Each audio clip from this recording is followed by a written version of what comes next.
And we are live with today's 220-1102 Core 2A Plus study group. We are in the pre-show. We got 10 minutes to go. See, it's 11:50. We got another 10 minutes.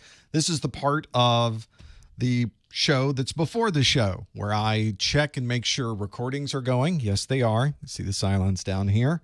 We've got the right things loaded on the screens in front of me. Chat room is here. Hey, chat room. We've got everything else. Audio looks good. Presentation is ready. Questions are ready. I think we got the questions in here. Yes, we do. We're in pretty good shape, everybody. In fact, I probably could. Let's put up, can I do this? Oh, I need to pop out my questions. See, there's always something to do. There we go. That way you can see what we're doing here in the pre-show. I guess I should make it so you can actually see the results. Can I do that from here? Can I say show results? Yes, I can, right there. So now we can start to see when people put their pin in the map so we can see what's going on. All right, we've got all questions in this first hour will be questions that you haven't seen before because I was working on all new questions this past weekend. So now you've got new questions to go with, as we do every month. And then I've got a number of different things to work on and talk about in the after show. After shows where you ask me questions. So we'll have to see how things are going. Hello, everyone. Hello, chat room. There's Tacoma, Washington checking in. Austin is here. Sarasota, Florida. Good to have the Floridians checking in. Got to have that. Going to work through this. I like RH in the chat room. Says, in less than a year, I'll be making $80K. Why? Because of Professor Messer and his A plus videos. Well, it's because you applied the videos is what happened. I didn't make the $80K for you. Then Network Plus, then Security Plus. 1 year to get to $80K. It is possible. And it started with the help desk. Fantastic. Those are all great stories, by the way. That's the way it's supposed to work. You get in the door and then you just start leveling up constantly. That's the beauty of IT. Hello, Vegas and London and Oklahoma City and coastal Virginia and another London. We got New Hampshire is here. Ghana's checking in. Some folks are really working the chat room. Thanks for being in there. Hopefully you're finding and settling in. We got a lot going on. Oh, look, Canada's checked in. There you go. See, I can let Mrs. Professor Messer know. We got some folks checking in from the Great White North, which is always important. That's I'm in a mixed marriage where I am United States citizen. Well, technically she's a United States citizen, but she's a Canadian. It's a long story. But we always like when Canada checks in so we can say, hey, there they are. There's our kin. There's our folks. There's our people. We'll get in there. So I guess, would that make my children half Canadian? How does that? I think it is. I think that's how it works. So they've got a lot more Canadian than I do. That's just how it works. A lot of folks checking in from Florida. Nigeria is here in Ottawa. More Canada's checking in. There's 305. South Florida checking in. On Big Curve, the 826. Down on Cayocho. Making it happen on Brickell. We got Baltimore. Lebanon is here. How many ports are in the 1101? Well, if you don't know, you go to the 1101 exam objectives, and it lists them all out for you. Happens to match what I have in my videos, by the way, just so you're aware. It is not dual citizenship, unfortunately. My wife has a Canadian father and a Canadian mother, but is not Canadian. So we'll let that sort of percolate for a little while. We'll let that sit for a bit. She is a U.S. citizen, 100% U.S. citizen. So, but she is Canadian. What? Well, I guess I am being a little bit, I'm stretching the terminology just a little bit, but that's basically the deal. That's effectively what's going on. Let's see if my macro is working the way it should. It should. Pops me around the screen. There we go. That's not bad. We can see everything here, though. Hey, Arlington, Texas, and Chesapeake, Virginia, and France is here in the Netherlands, and Delaware, and Hungary, and India. Thanks for being here. Thanks for checking in. We've got another 5 minutes to go before we get started. 5 minutes, 5 seconds, 5 and 5. And then we will get this party going. Czech Republic is here. Thanks for being here. We've got all new questions, as I mentioned, for the Core 2. This is the 1102 exam. So we'll talk all about 1102 when we get to that. And if you haven't gotten your Vevox configuration up yet, well, that's it right there, isn't it? So make sure you put in the ID, you get settled in. You could also pop open a new browser window and go to professormesser.com/QA. So you can go both places. We'll work through that. Oh, this was a busy one. This has been a busy week. This has been a chaotic and yet very satisfying week. There's been a lot going on. There's been a lot of work I've been doing. I'm starting to see the results of the work that I'm doing. This is a weird job where you work for like 6 months, and only after the 6 months do you ever see your work actually doing something. Sometimes it's faster than 6 months, but that's just the way it goes for anyone who creates content, puts it on the internet. Is there's all this work that happens before anyone ever sees it, and then finally you can put it out there. Poland's here, Silver Spring, Maryland. We got folks in California and more in Virginia and Dallas, Texas, and Cincinnati. Well, folks checking in. Thanks for being here as well. Lots to go through today. Lots to go through today. So and of course, if you have questions, you can put them. If you're already in Vevox, there's another tab there at the top where you can put questions in for the after show. So in fact, I'm gonna take a peek, since that's not currently up on my screen, and see if there is data already coming in for the Q&A. Nope, no Q&A yet. So I'll get it prepped and ready to go. The announcement is there. That looks good. The polls are there. Those look good. We're doing it, folks. We're making it happen. Lots going on. There's Panama City. Haven't been down to Highway 98 in a while. Need to get down there. That's always a good time. Beautiful area there on the Gulf Coast of Florida. For those of you who've never been, the whitest, sandiest, it's like salt. It squeaks when you walk on it. It's so awesome. It's amazing. There's Omaha and more London. Welcome.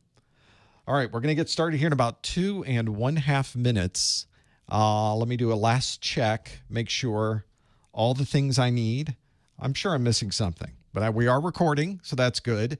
I have presentations up. That's good. They look great, even better, even much better. So everything's working. Everything is working. So we'll get there in just a moment. There's the join info. So if you wanted to, lots of folks checking in. We got folks checking in from Brazil. We got folks checking in from parts of Europe. South Africa is here. Lots of folks making it happen. There's some more Canada. Hello, Manitoba. Thanks for being here as well. Is it lumping the entire North America into one big thing? We used to have separate things up here for Canada. There, I can zoom in. There we go. We can zoom in and it breaks it apart a little bit. Let's do that.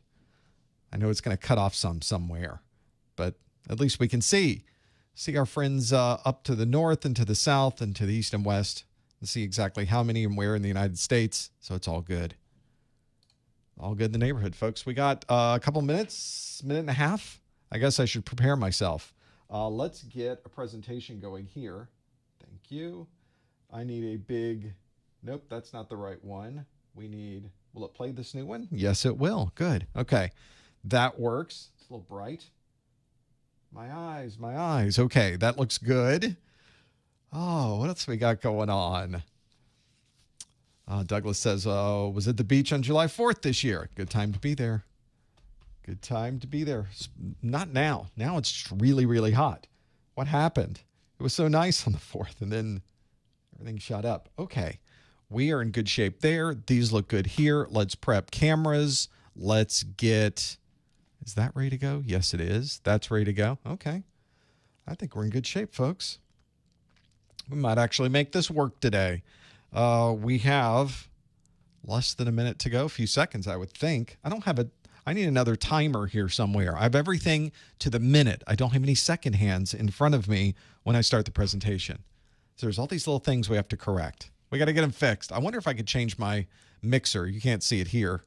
I have a mixer down here, and that mixer has a clock on it, but you could see it does not have the second hand on it. But there is another one next to it. I wonder if I can flip those, maybe in the software, and make that happen. Cameron says, purchased the Success Bundle for Security Plus last night. That's great. Thank you so much. That is going to be a fun one to go through. Security Plus is big, so that's always good. Let's see if we can get a presentation ready to go here. Let's get this live stream started, and away we go. Hello, everyone. Welcome to the August 2023 Professor Messer no, it's not the SY0. It's the 220-1102 Core 2 A+ Study Group. Our A+ study groups is where I have questions that I've created for you that come directly from the CompTIA exam objectives for the 220-1102 Core 2 exam objectives. Now, I'll talk in a moment how you can get your hands on those objectives. They're a fantastic study for if you're just getting started or if you're about ready to take your exam. We also have a second hour that we usually dedicate to our after show, which is really just more of this show, but instead of me asking you the questions, you get to ask me the questions. So how do we do this? How do you answer questions live, and how do you ask questions of me for the second hour? I'm so glad you asked. The way you would do it is you would pop out to professormesser.com/QA. Just pop open a new browser and go to that link. Or you can go to the Vevox app. Vevox is the service we are using to answer these questions. If you've been on previous study groups, you probably used a different service. Now we've sort of switched over to see how this might work for us. There's some few advantages. If you do use the Vevox app, it will ask you for a session ID. Today's session ID is 167-939-561. So that might help you as you are getting into, if you find yourself getting into Vevox, there is indeed a question waiting for you asking where you are joining from. So you can see folks that are all over the place in Canada, US, Brazil. We got folks in the EU. We got folks in Africa. There's others that are located elsewhere in South America. And it's so great that you're here. Thank you for joining us live. And of course, this is where you would go if you wanted to answer live. If you ever want to know when we're doing a live stream, you can always check our calendar on the Professor Messer website or on our Discord. Also, if you are in there, we should be able to bring up another question. Let's do a question from last month just to make sure that you're able to get into this system and be able to answer some of those questions. So let's start with this question, which asks, here we go, I'll bring this up on the screen. It's our rewind question from last month that asks, a Soho router opens a port in the firewall each time a specific application is used. Which of the following would allow configuration of this issue? Is it SSID broadcasts, content filtering, DHCP reservation, UPnP toggle, or port forwarding? Now, as always, we do not answer in the chat room. We answer online. So simply go to professormesser.com/QA in your browser window, and you can answer the question there, or you can answer using the Vevox app or the information that's right here on the screen with that ID. So we will come back to this question in just a moment so that we check to see how you did with this particular question. We'll see how that turns out once we get down to that. Thanks for joining us. We do one of these study groups every month. So this month we are midway through, if you will, I guess a quarter of the way through. We had our Core 1 study group 2 days ago. We have our Core 1 study group always at the first of the month. Our Core 2 comes right after it, and indeed, that's where we are today. If you want to follow us when we're not here live, it would be amazing if you could subscribe to our YouTube channel. It's available at professormesser.com/YouTube, or click the YouTube link that's right there in your window where you're watching this video. We also have a daily A+ pop quiz question on Twitter, on Instagram, and on LinkedIn. And like most things, you type in professormesser.com/ the name of the place you'd like to find me. So /LinkedIn, /Discord, /Twitter, /Instagram, and all of those others. It's a great way to find us and follow what's going on here when we're not doing a live stream. And there is a lot going on when we're not doing a live stream. Today, we're going to talk specifically about the 220-1102. This was an exam that was released in April the 20th of 2022, so it's just over a year old. Not really been around that long quite yet. We estimate this exam will retire around November of 2025. What that really means for you right now is that if you are studying for your A+ exam, keep studying, because there is plenty to go through for this exam, and you got plenty of time. So usually it takes people 2 to 3 months for a single exam. So you've got a lot of time to be able to finish these up. This is a 90-minute exam. You have to take both the 1101 and the 1102, but you'll notice the 1102, you need a 700 score on a scale from 100 to 900. Now, what does that mean percentage-wise? Well, you really can't calculate it that way because each question is worth a different number of points on the exam. So some people can get more wrong than another person and still pass their exam. We also don't know how they do the grading. It's an odd scale between 100 and 900. I think that's by design, but they don't share that with me. So none of us get to see the way they grade it, even at the end. My recommendation to you is don't worry so much about the grades. They'll work themselves out regardless. Just do the best you can on the exam, and everything else will work itself out in the end. I'll let you know that once you take the exam, you are certified for 3 years, and there's a renewal process. You never have to take these exams again if you really, really don't want to. You can simply renew this certification every 3 years. There's some processes within the renewal that might be easier than others, and you have your choice. You can find all of that on the CompTIA website as well. And as I mentioned, get those objectives. They're available at professormesser.com/objectives. There's a link that will take you over to the CompTIA website. Today, we're going to talk about the 220-1102 exam that is called the Core 2 exam. There's 2 exams you have to take, the Core 1 and the Core 2. The Core 2 consists of operating systems, security, software troubleshooting, and operational procedures. So we will talk about what different things might be in those 4 categories in this first hour. So stick around, and we've got plenty of questions that pull from all of those different categories. I'll also let you know that we have a replay available of this live stream on YouTube immediately afterwards. It's something done automatically. When I hit the stop button, it processes the video, and just a few minutes later, you're able to watch the entire replay.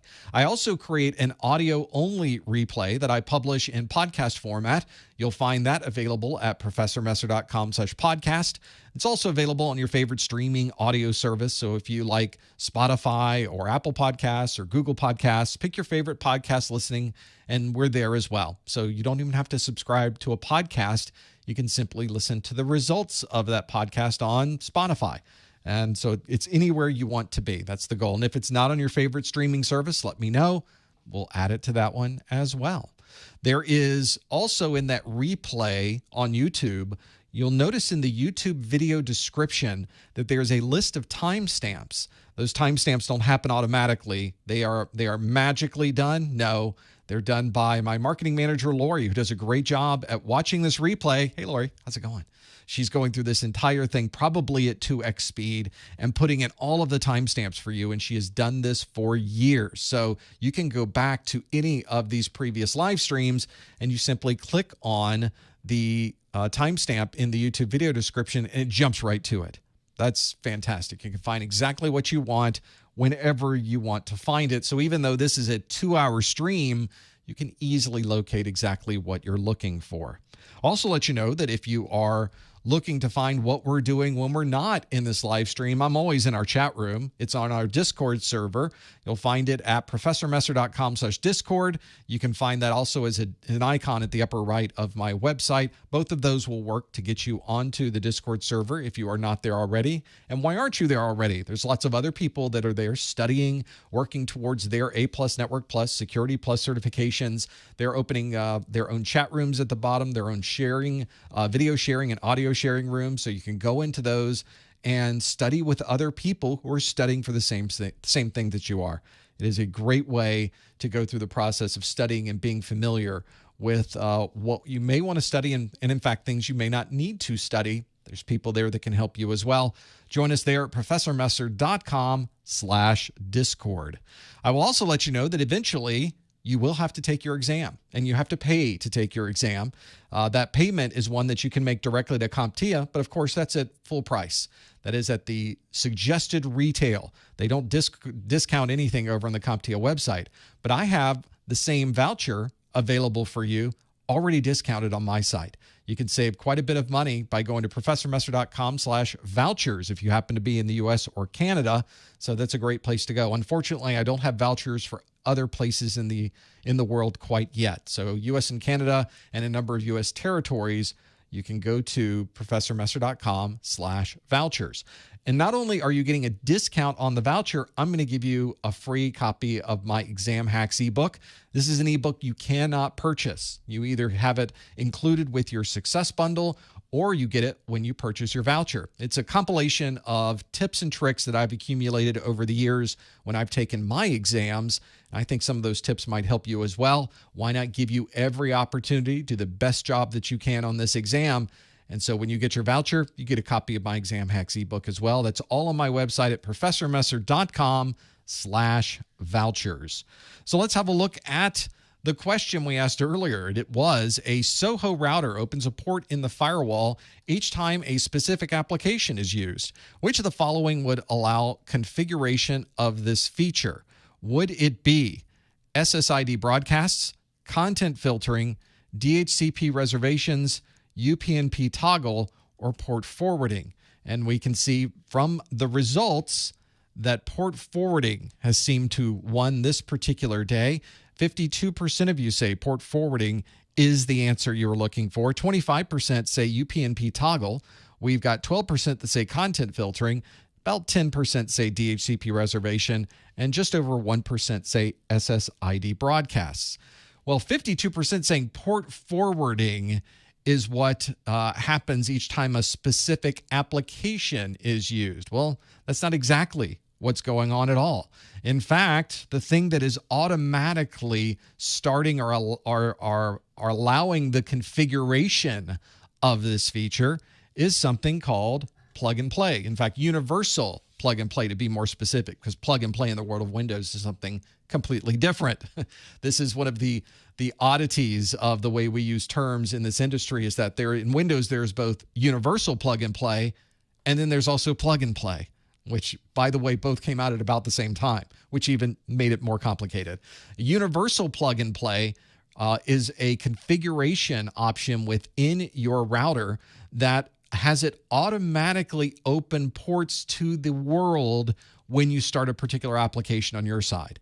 So imagine when you start up a server on your side, maybe a web server, a gaming server, a email server, a file transfer server. You open a application up on your Windows desktop, and automatically behind the scenes, it reconfigures your router to open a port to the outside so that people can use that connection to reach your internal system where you just started that service. Now, you may be thinking to yourself, well, gosh, that seems like that would be a security risk. Well, you're absolutely right. That's an enormous security risk. It's not something you want to do, and the best practices for pretty much everyone should be to disable universal plug and play. It is something that can really be a problem from a security perspective, because you never really know if the port was opened or if the port was closed. And of course, any open ports to the outside are a potential security risk. So unless you really, really have a very specific need and you're not willing to configure this manually, would you ever even consider using universal plug and play? So in this case, the answer that was the real answer, UPnP toggle, is what this was. Somebody turning on or turning off universal plug and play is 25% of you mentioned that that's what it would be. And that is the right answer. Now, 50% of you said port forwarding. Port forwarding is basically what this is describing. Opening a port in the firewall and allowing people to communicate through your firewall, that is port forwarding. But that wasn't the question. The question was, which of the following would allow configuration of the port forwarding? That was really what the question was asking. So we're really looking for universal plug and play as the answer to the question. So in this case, 25% of you got that one absolutely right. If you answered UPnP toggle, you got that one absolutely right. So there's lots of places you can go with some of these different options, and you should be familiar with all of those in Windows, and especially the ones that are written in your exam objectives. Well, now let's shift gears a little bit. I mentioned earlier that there are 90 minutes that you have to take this exam, and there is a maximum of 90 questions that you can get on an exam. You might get fewer than 90 questions, but at the very beginning of your exam, you will be faced with a series of questions that are not multiple choice. Now, the one we just did was a question, and there were multiple choices to select from, and we chose that. In fact, in the last question, you had a 20% chance of getting it right just by guessing. Well, the first set of questions you get on your exam, you can't guess on, at least not easily. It's not a multiple choice question. It's any other kind of question. And that other kind of question CompTIA calls a performance-based question. Sometimes you'll see these written as PBQs. The performance-based question is one that could be a matching question. It could be a fill-in-the-blank question. It could be putting things in a particular order. It might be a drag-and-drop question. You may have to select things from a pull-down menu. But it's just another way to ask the information that you already know because you've already been working on this content.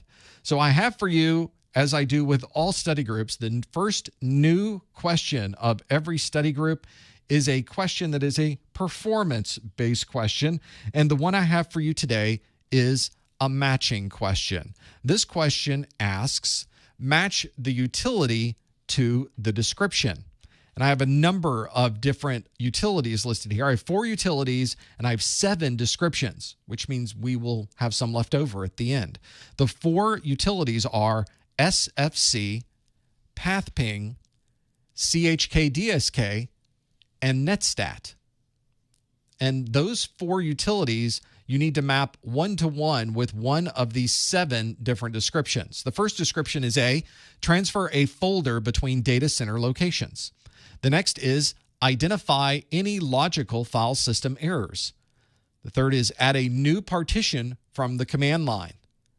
Next is view a device's connection and response time status. We have view the default gateway on a server, replace any corrupted OS files, and view the IP address of an FQDN. So those are the 7 different descriptions. And as I mentioned, this is something you will see on the exam as well. It's a different number of utilities and descriptions. We have 4 utilities and 7 descriptions, which means 3 descriptions will be left over at the end of this matching that we do.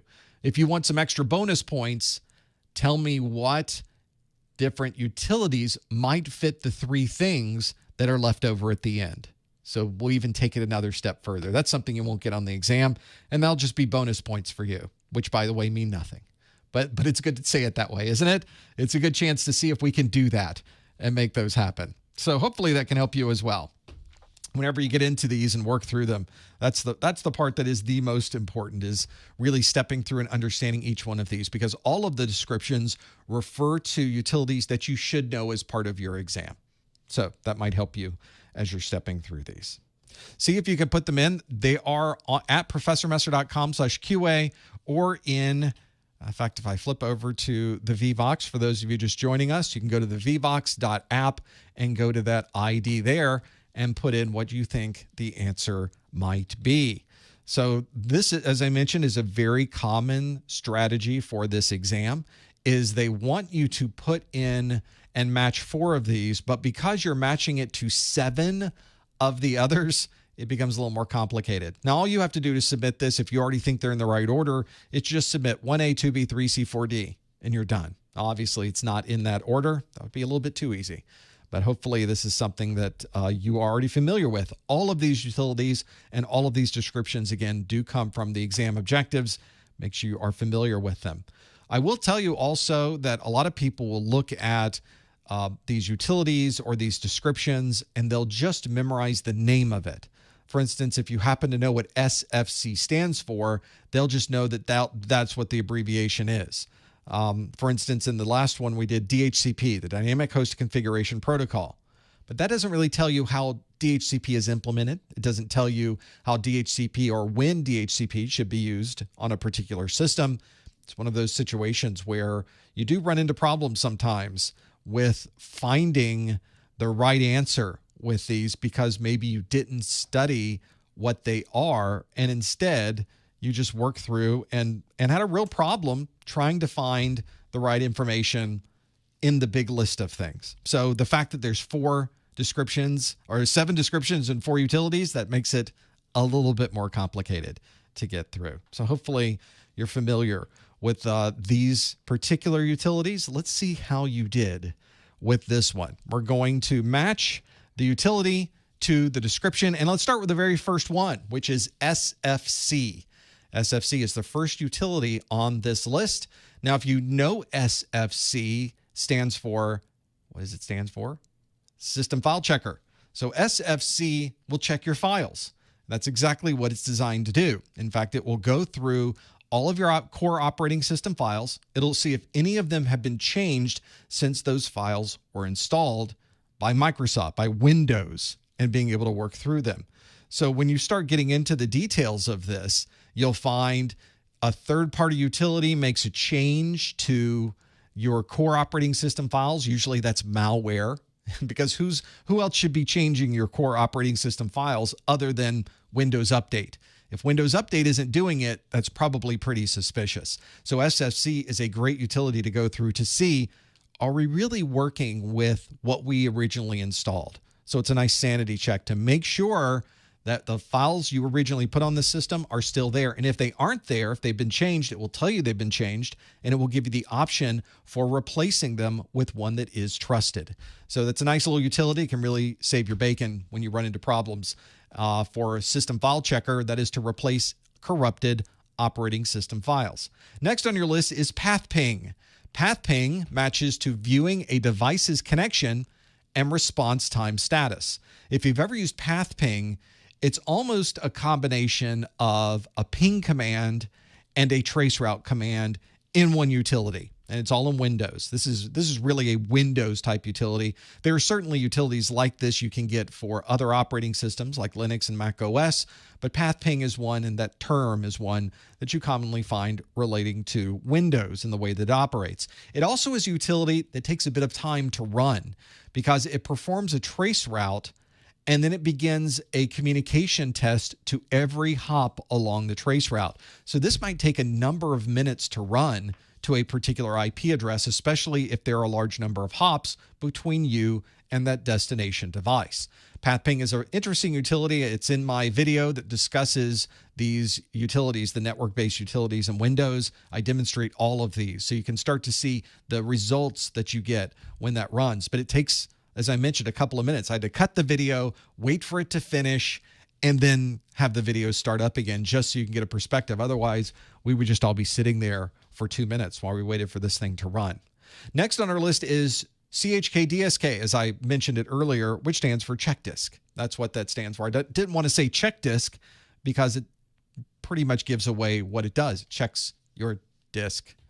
But what does it check the disk for?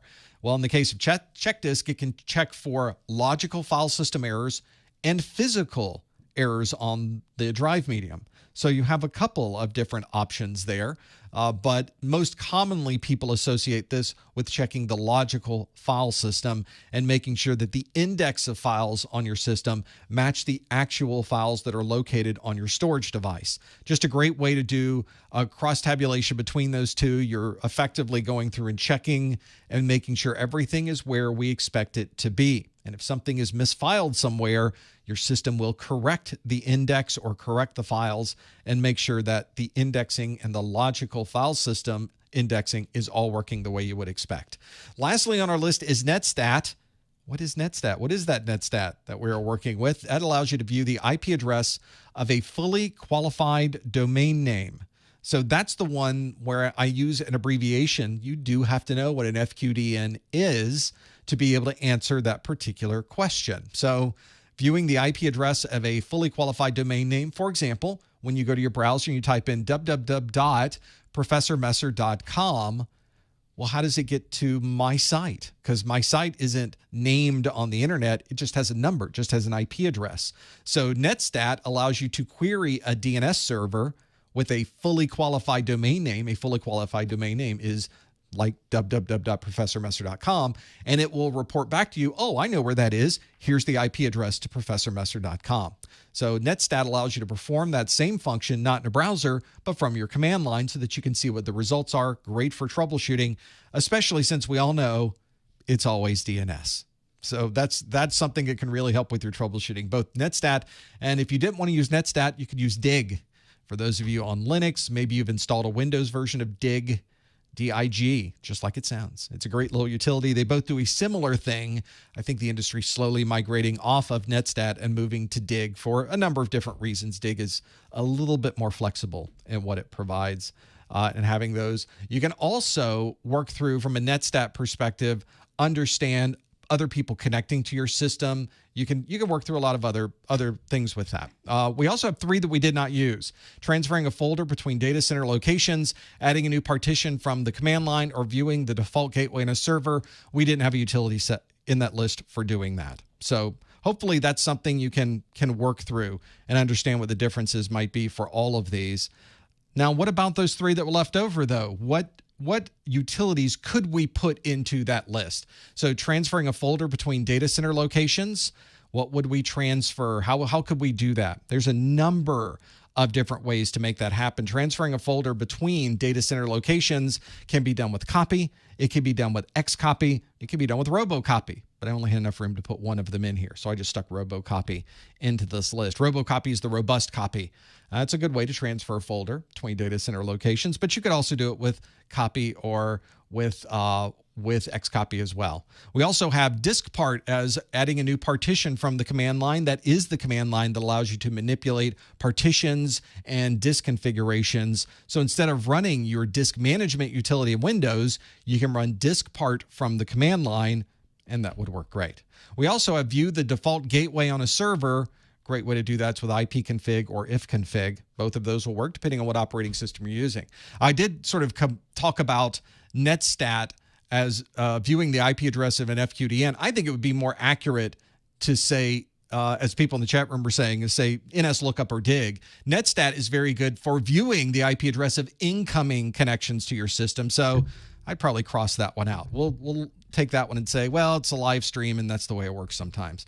The Netstat, and both you should know Netstat and NSLOOKUP. Make sure you know the differences, or you will be in trouble when you start listening to some of the things I'm saying when we talked about Netstat. So make sure you step through all of those and become familiar with them. You guys did great on that one. Obviously, this is a fill in the blank, so we aren't able to compile the stats for this one. But I think it gave you a good idea of some of the things you can do with those. Let's do another question. We're going to do a multiple choice question on our list. This multiple choice based question asks, which of the following would be the last step when removing malware from an operating system? Which would be the last step when removing malware from an operating system? Would that be enable system restore, educate the end user, remediate, quarantine infected systems, or schedule scans and run updates? It's got to be one of those, right? So if you think you know the answer, go to ProfessorMesser.com/QA or use the link on your screen to go to those. As always, of course, please no answers in the chat room. Please no hints in the chat room. We want to go to ProfessorMesser.com/QA to lock in your answer. It's got to be one of those, right? So have a look at what you think the answers might be. See what different things are available, and see if you can lock in what you think that particular answer is. There's a whole section of the third domain of the 220.11.02 that talks all about removing malware. And it can be a real difficult problem when you're doing this. There's really only certain situations when you would need to go through this, but when you need to, it becomes really, really important.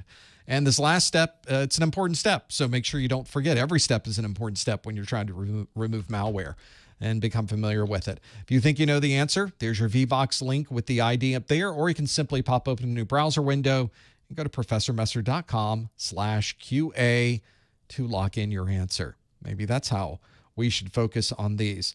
Knowing the malware removal process from beginning to end can absolutely help you if you get a question on the exam, especially relating to malware. They love to ask malware questions on the exam. And knowing this entire process, it's relatively straightforward. It's relatively logical. So you may watch the video and think, well, sure, that's exactly the way I would think of doing it, because it is. So hopefully that can help all of you as well. So step through all of those and see if you can become more familiar with the malware removal process and what it takes. Let's see how you did with this one. Again, the question asked, which of the following would be the last step when removing malware from an operating system? Is it enable system restore, educate the end user, remediate, quarantine infected systems, or schedule scans and run updates? And 75% of you say the last step should be educate the end user. We also have 13% that said schedule scans and run updates. So still a double digits there. At this point, we sort of drop down into single digits to make that happen, 6.42%. And it's important that 42% is totally important. Enabling system restore is what's about 6% of you said. 3% said remediate, and about 1% said quarantine infected systems. So the last step is the 7th step. There are 7 total steps in removing malware from your systems. The 7th step is to educate the end user. Now, why aren't we educating the end user? The first step, well, it's too late. They already have malware. So going through the process of, now that you have malware, let's sit down and talk about the malware that's right here on your system. Oh, there goes another pop-up screen. Oh, there it crashed again. It's too late at that point to educate anybody. At that point, your job is to get rid of the malware. You don't want that malware anywhere near your system or any other systems in your environment. So we can put off the training part until later. So we'll go through the entire process of removing the malware. And then at the very end, the malware is removed. We've made sure your antivirus signatures are up to date. We've set up some automated schedules to scan your system just to make sure. And then we can sit down and talk about what happened. So here's how you got the malware. Here's the thing that caused that to happen. And then now we can educate you. Now in the chat room, people are saying, okay, what if it's not the user's fault? There is, by the way, drive-by downloads. There's 0 days that could hit. There are other types of malware that do not require user intervention. Well, in that case, obviously, we don't have to sit down and talk to anybody about what they did. So educating the end user would be, there was nothing you could have done in this case. You did everything right. This particular malware, this particular worm, this particular 0 day doesn't require any type of user intervention. However, those are extremely rare. Those are really quite remarkably rare. We have unusual cases when a worm or some type of malware that is able to replicate itself without any user intervention hits. Everybody knows about it immediately. It's a significant problem. So it'd be pretty unusual for that to happen, but it has happened. It's not impossible for that to have happened. If it does, we can tell the user, this had nothing to do with you. That was that crazy worm you heard about in the news, and there was nothing you could do. In fact, really that's your fault for not patching it before the 0 day happened. But that's sort of a different question, isn't it? That's a different problem we're going to have to deal with instead of looking through those. Educating the end user can be one-on-one training. We can put up signs and posters in the workplace for those people that actually have a workplace still. We've got message boards that we can put out. And of course, message boards, maybe when you first get off the elevator, or may have online message boards and messages that can pop up. It's usually more than just a single thing. They're usually multiple things like login messages and other things you can put in so that you can let people know what they can do to help prevent these things from happening in the future. And eventually some of this sinks in, and they can become more familiar with the process of keeping their eyes open and making sure that they're not participating in any type of risky things on the internet or things that might put their system more at risk. And that's all part of the educating the end user. Folks did really well with this one. Let me see if I can really take advantage of the features here. So you guys did really great with this one. This comes from my video 3.3, Removing Malware, in my 2/2011-02 course. So if you want more information on how to remove malware, that's something that can help you. Enabling, let's go through these. Scheduling scans and running updates is near the end of the process. So we aren't quite finished with remediating the system and making sure the malware is gone. We still have to make sure that it's prepared for the next round of malware. So we wait to educate the end user until after we've done those scans and running the updates. We've got remediation, which occurs really very early on. We need to remove the actual malware from the system. And we want to get that done before talking to the end user. We've got quarantining infected systems, which is the first thing you do. You notice there's malware in a system. hey, that looks funny. Wait, where'd that pop-up window come from? Hold on, things are crashing. Let's quarantine this system. We think there's malware on there. And then we also have enabling system restore, which is almost the next to last thing you would do. You disable system restore at the very beginning of the malware removal process because some malware will embed itself within restore points. So you have to disable system restore so it deletes all of the restore points, and then go back through the process of re-enabling it once you're sure that the system is back up and running. So in this case, 75% of you, absolutely right. Educating the end user is the right answer for the last thing that you would do when you're working on removing malware from a system, assuming that you need to remove the malware at all. It's one of those situations too.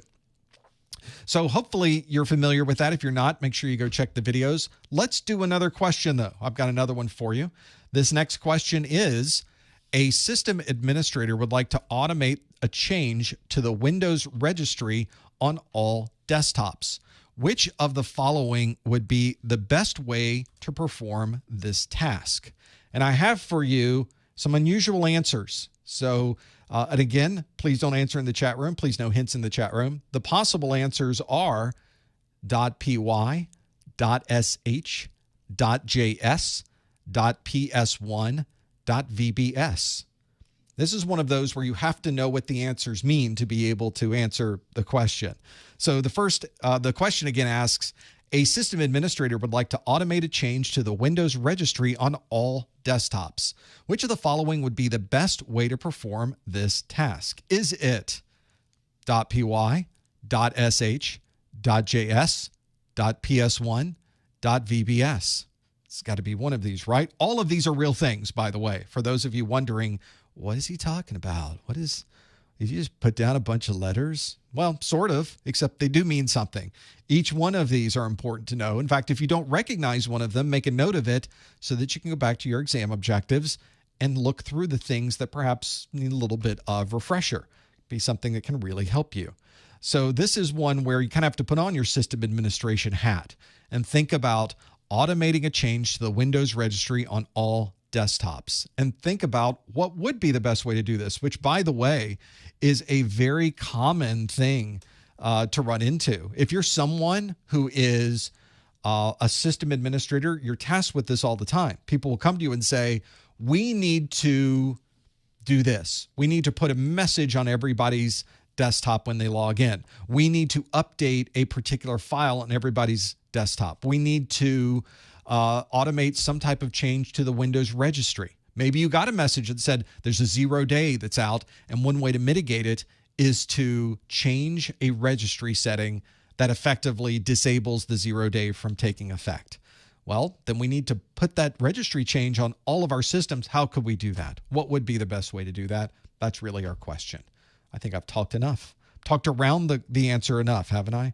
So let's see what you think the answer is. Again, the question asks, a system administrator would like to automate a change to the Windows registry on all desktops. Which of the following would be the best way to perform this task? And how did you answer? We see that 45% of you say it's PS1, which is not PlayStation, by the way. That's not how it works. It's something a little different. We'll talk about that in a moment. 23% said .sh would be the best way to do this. 17% said, no, VBS would be the best way to make this happen. We've got 7% that say .py is the best way, and 5.8% say .js is the best way to make that happen. So what would it be? What would we use as a Windows, because we talked about the Windows registry here, you are a Windows system administrator. What is the best way to automate something inside of Windows, especially something like a registry setting, which is really deep down in the underneath the hood of Windows, and making that happen? So that becomes a little bit more of a challenge when you're working through it. Well, if you are a Windows administrator, you're probably already familiar with Windows PowerShell. And Windows PowerShell is really the ultimate shell for Windows. Not only can you do all of the things you could do in a normal command line shell in Windows, such as file changes and changes to renaming files, moving them, manipulating things at the file level, but PowerShell takes it to the next level. Now you have access to the inner workings of Windows, and you have detailed access. You can enable or disable Windows services. You can modify users that are configured in Windows, and you can modify different settings of your registry in Windows Server with Windows PowerShell and Windows Server, Windows Workstations, any Windows device. Microsoft has created this Windows PowerShell to really give you, well, as the name implies, a lot of power when you're working at the command line.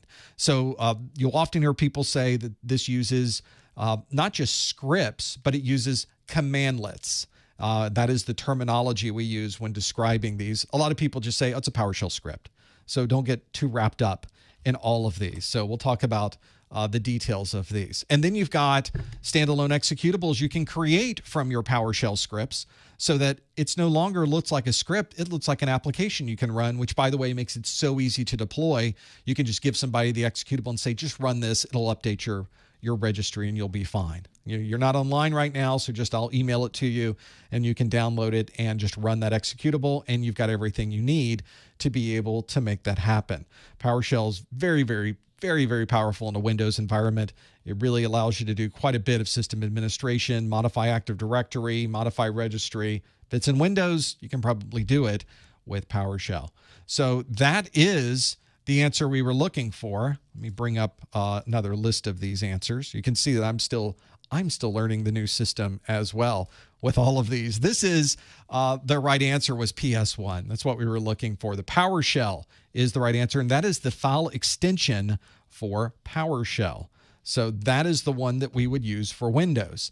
Now, there were other options here, and almost, I would say in this list of options, you could technically do this with maybe 3 or 4 of these answers. So this is a very common thing that you will find on your exam, is that they will prompt you with a problem, a challenge, or something that needs to be done, and then they will give you a list of things that you could technically accomplish it if you went through a number of those answers, but only one of them really shines as being the best answer. And this is really a good example of that, where the best answer was one that was PS1, and we just explained why. But what about these others? What if you didn't have PowerShell? What would be the best thing to use? Well, you could use a number of different things. For example, 23% of you said you'd use .sh, that stands for a shell script. And the term shell script is one that is very specific to Linux or Mac OS. We don't use the term shell script to that type of degree within Windows. So if you see .sh, you can automatically assume that somebody is really referring to Linux, Mac OS, or some similar type operating system. And since in this case we're talking about modifying the Windows registry, a shell script on Linux isn't going to help you very much. We also have 17% that said VBS. Well, this could technically be an answer that could potentially give you these capabilities. I guess you could write a Visual Basic Script. That's what that stands for, the VBS. But Visual Basic Scripting is commonly used inside of applications in Windows. So like Microsoft Word, Microsoft Excel, those are types of utilities or applications that allow you to run scripts using Visual Basic Scripting. And so that Visual Basic Scripting, very easy to use, and it's very powerful, but it's not something we commonly use to do system administration of a Windows device, especially since VBS is very limited as to what it has access to in the operating system down at the detailed levels of this. It's great for manipulating your spreadsheet and modifying things inside of your Word document, not so great for modifying the registry. Definitely not the best option given these others that are here. We also have 7% of you that said .py. This stands for Python. And if you've been awake for the last number of years, you've probably heard Python. It is a very powerful scripting language. It is one that's available on multiple operating systems, Windows, Mac OS, Linux, and many others. Any other operating systems out there, there's probably a Python version available for it. Python is in many ways, the de facto scripting language for doing orchestration, for manipulating and managing automation within your cloud environments. This means it's very, very powerful, and a lot of people want to use it because practically everyone out there is using some level of cloud systems and needs some type of automation. And since the .py file is so ubiquitous across these operating systems, because it will run in Microsoft Windows, it will run in Linux, it will run in Mac OS, it will run in the cloud, we use Python. There's a lot of good knowledge in Python. In fact, I will say that if you are trying to show your worth, you want to be very, not just tell people that you are willing to work in this business and do IT type processes, the more you know about automation, the more skilled you are going to be in this business, and the faster you're going to move up through the ranks, quite honestly. And two of the best places to start with automation is PowerShell and Python. If you work on one or both of those and become just relatively proficient, we're not talking about needing to have an expertise in these, but if you are functionally proficient with these and can create simple automation, I've created some just horrible looking automation scripts before, but they worked. And they were very logical, and I was able to maintain them very easily. And I was able to do that in PowerShell and Python and other types of scripting languages as well. It's a fantastic scripting language to use. It is not included with Windows. It doesn't come in the Windows operating system. It's not automatically installed in Windows. You have to install Python just to be able to run scripts in Windows. And because of that, making a change to the Windows registry on all desktops in your environment, well, they probably don't even have Python loaded. Why would you run a script that would first require that everyone install the scripting language before you were ever able to push the script out? So that's why Python, as powerful as it is not the best option when you're doing this type of work inside of Windows, and that's why Python would not be the right answer. And lastly, JavaScript. JavaScript, which, by the way, different than Java. Java is a programming language. JavaScript is a scripting language within browsers, and they are not the same thing. They are different. They're completely different, made by different people, have a different perspective, and they aren't compatible with each other. Yet one's called Java and one's called JavaScript. I apologize on behalf of the entire industry that we did that to you. But keep in mind that JavaScript is available in everyone's browser. Every browser you'll run into is running JavaScript. And if you wanted to modify something in a browser window, you'll notice you're in Vevox right now, and you are answering questions, and the questions are automatically updating themselves on the screen, and you don't even have to click anything for it to show the new question. That's probably because of automation that's happening behind the scenes thanks to JavaScript. So many times you're using JavaScript, you don't even realize it and having it there. Why does Java's icon have a coffee cup? That's a good question. So if you look at what the term Java means, it's not just a place, it's also a slang term for coffee. So that's why you see a coffee cup when people talk about Java.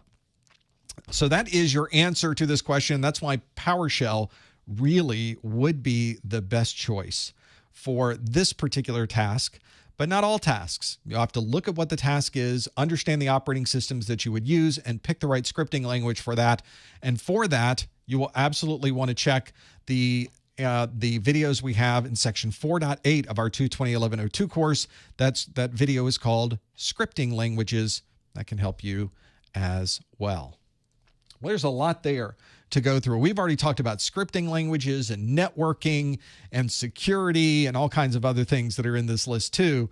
And you start to see when you go through these videos, there's a lot of content in the CompTIA A+, both the Core 1 and the Core 2. And one of the things that you'll find is that going through these videos, I have 137 A+ videos that you can go through. That's a lot of videos, and it takes 19 hours if you were to go through them at regular speed. Well, that's a lot of videos, and I don't expect everyone to go through every single video, although I highly recommend it. That would be great. But that's one of the cases where it's even better if you're able to get maybe a summary of everything that happens to be there.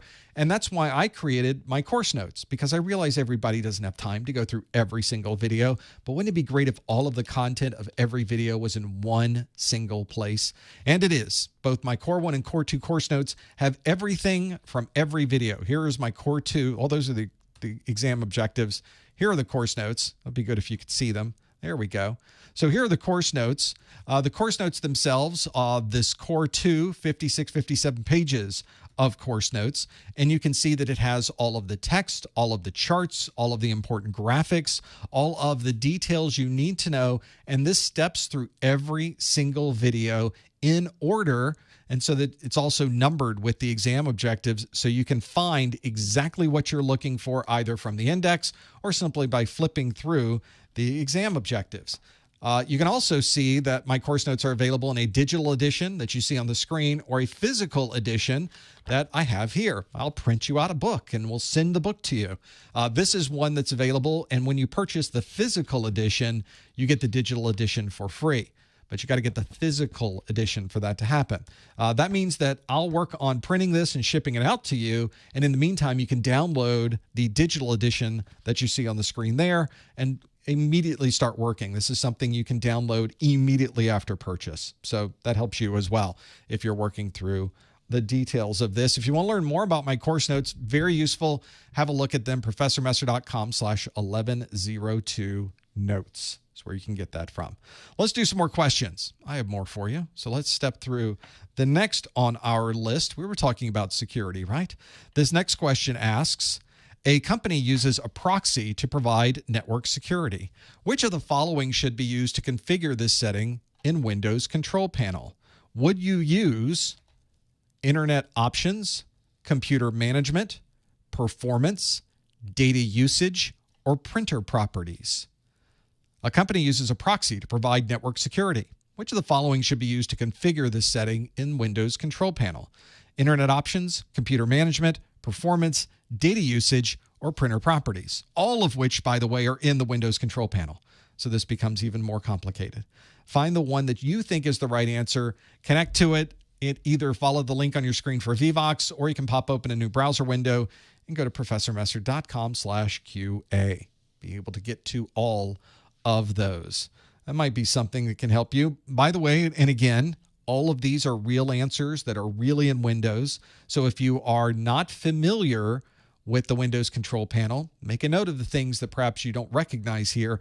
Make sure you go back in, because all of these do come from the exam objectives, and you do need to know them before walking in the door for your exam. Hopefully that can help you. As always, please no answers in the chat room. Please no hints in the chat room. We're going to have you plug in your answer and see if you get it right. A lot of people are answering quickly on this one. That's why I wonder, maybe we did pretty good with this one to figure out what this happens to be. This would be a good one to step through and know what these happen. Know which one really correlates to the problem at hand, what we're trying to do. And that may be, that's a common problem. Somebody will show up and go, hey, I've got this, I got a proxy configuration. Here you go. Go configure it. Like, oh, where do I go? Do I click on something? What am I doing? How am I getting this one up and running? And it's because you need to know where that is. So this question certainly speaks to that, to make that happen. So see if that's something you know. Let's see how you did with this question. The question again asked, a company uses a proxy to provide network security. Which of the following should be used to configure this setting in the Windows Control Panel? Well, you can see that 87% of you say it's Internet Options. We have 12%, almost 13%, that say it's Computer Management, 1% say Performance, and then 0% say Data Usage or Printer Properties. Well, if you look at this list, I guess if you're really focused on networking, I guess Internet Options, Data Usage, and maybe Performance could have something to do with being able to have some type of security. But in this case, we're talking about a proxy. A proxy obviously is a system or a service that is responsible for taking all requests to the internet, performing those requests on your behalf, receiving the answer to those requests, which is usually a web page you're going to. It looks through the web page and makes sure that nothing on that page is malicious or could be harmful to your system, and then it sends that information down to your computer. That's the purpose of a proxy. There's many different kinds of proxies, but that's a very common proxy to use when you're trying to manage security to the internet. There's other proxies you can use for inbound traffic, for example. And to be able to find these proxy settings, you would need to go to the settings area of your newer front end and go to network and internet. But in this case, I asked you about the Windows control panel, which is another place you can go to configure this. You go to control panel and you go to internet options. Internet options is what you would go to. So hopefully you're familiar with what these might be. Internet options is what we were looking to find. That is the correct answer, and that is the one that most of you chose in this. In fact, 87% of you said yes, internet options is what you would use. We have 11% for computer management. Although computer management is a great front end, it by itself does not provide any access for proxy configurations. We've got performance. Performance is certainly useful for configuring different storage for your swap file, configuring settings for your to be able to go back in time to different restore points, but it has nothing to do with the proxy. Only 1% of you chose that one. Data usage is a great utility in Windows to be able to limit how much data you're using of your internet connection. And if you have a very slow connection or a connection where you are billed by how much data you use, you might well look into the data usage option. That has nothing to do with proxy, however. And then printer properties, well, we're talking about a proxy to the internet, has nothing to do with printing. So printer properties isn't going to help you very much either. And you already knew that. The right answer, of course, is internet options, and 88% of you got that one absolutely correct.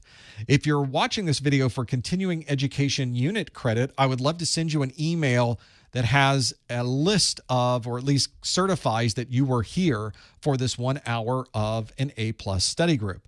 The way that you would do that is you would go to the top or the bottom of the Professor Messer website. There's a Contact Us link. You must use this Contact Us link to submit your CEU request.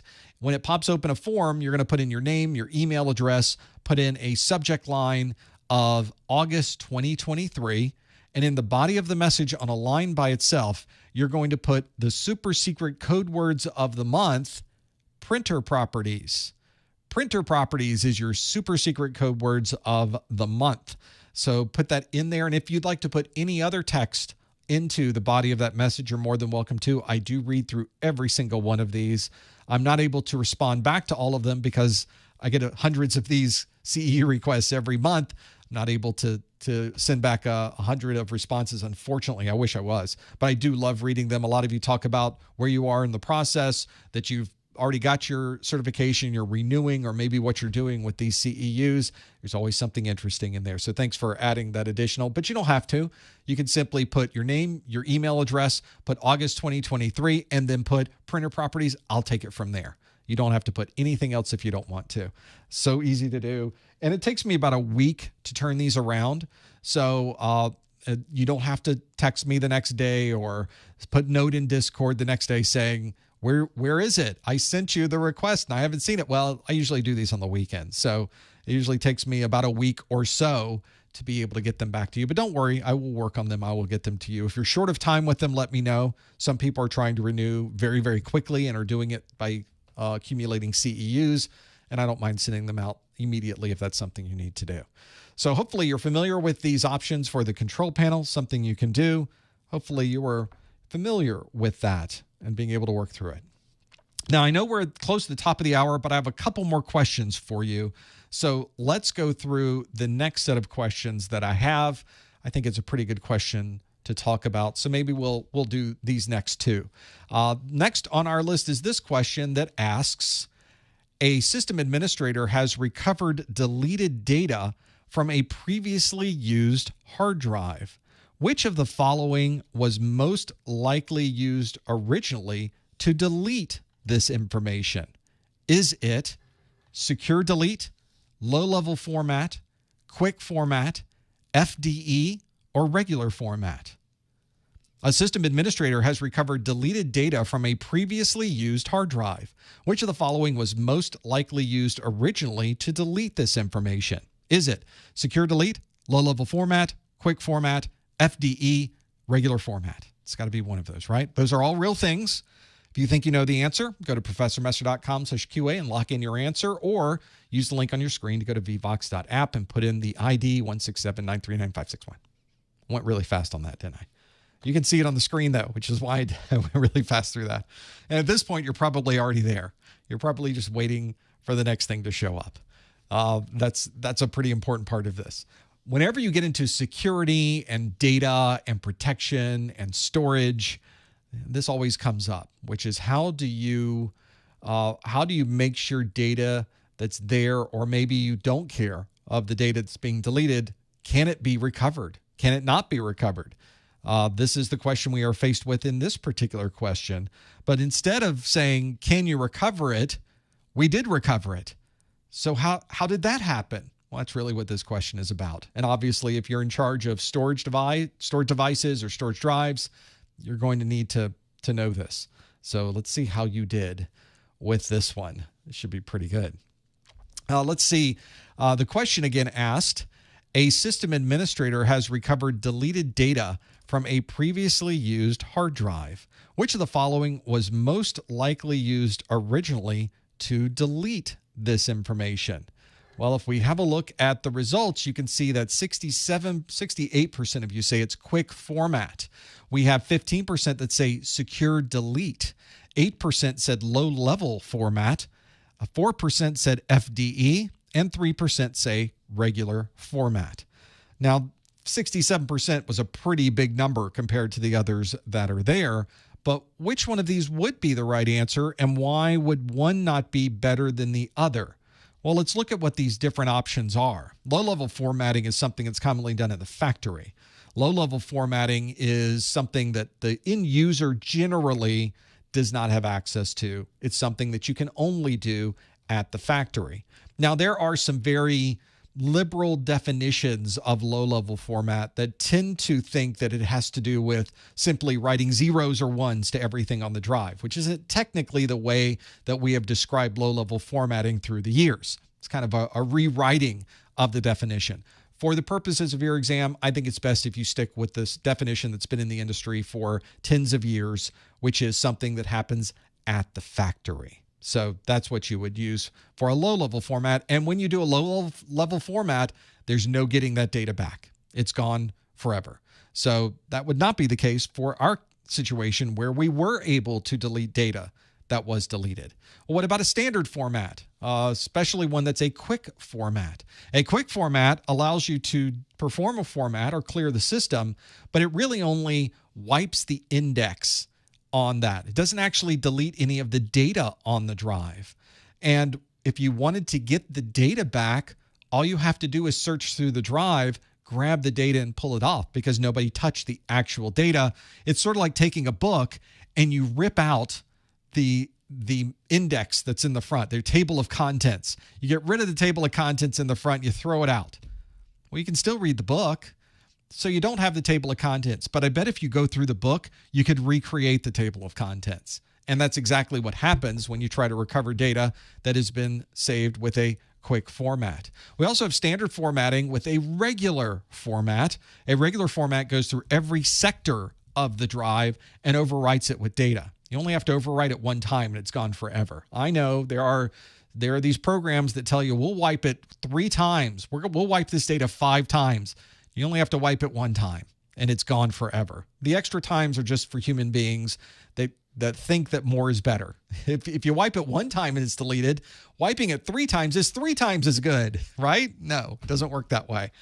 Once you wipe it, once you write over it the first time, it is gone forever. It's gone. You're never getting it back. It's just say bye-bye. Go to your backup. You have a backup, right? That's what you would use.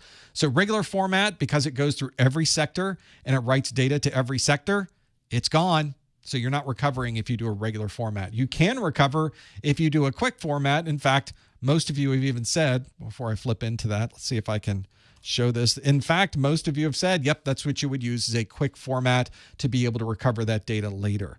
We've already talked about a low-level format. We talked about a regular format as to why those delete data forever. But what about the other ones? We have secure delete. Secure delete, the name even tells you it's deleting everything securely. You're never getting this data back. There are utilities you can put at the command line of every operating system that can perform a secure delete. So not only, well, let's kind of step back a little bit. When you type the delete command in Windows at the command line, what it does is remove that entry from the index, but it doesn't actually delete the data. Sort of like the same way that a quick format deletes the all index and doesn't touch any of the data. A regular delete deletes that one section of the index and again does not delete the actual data.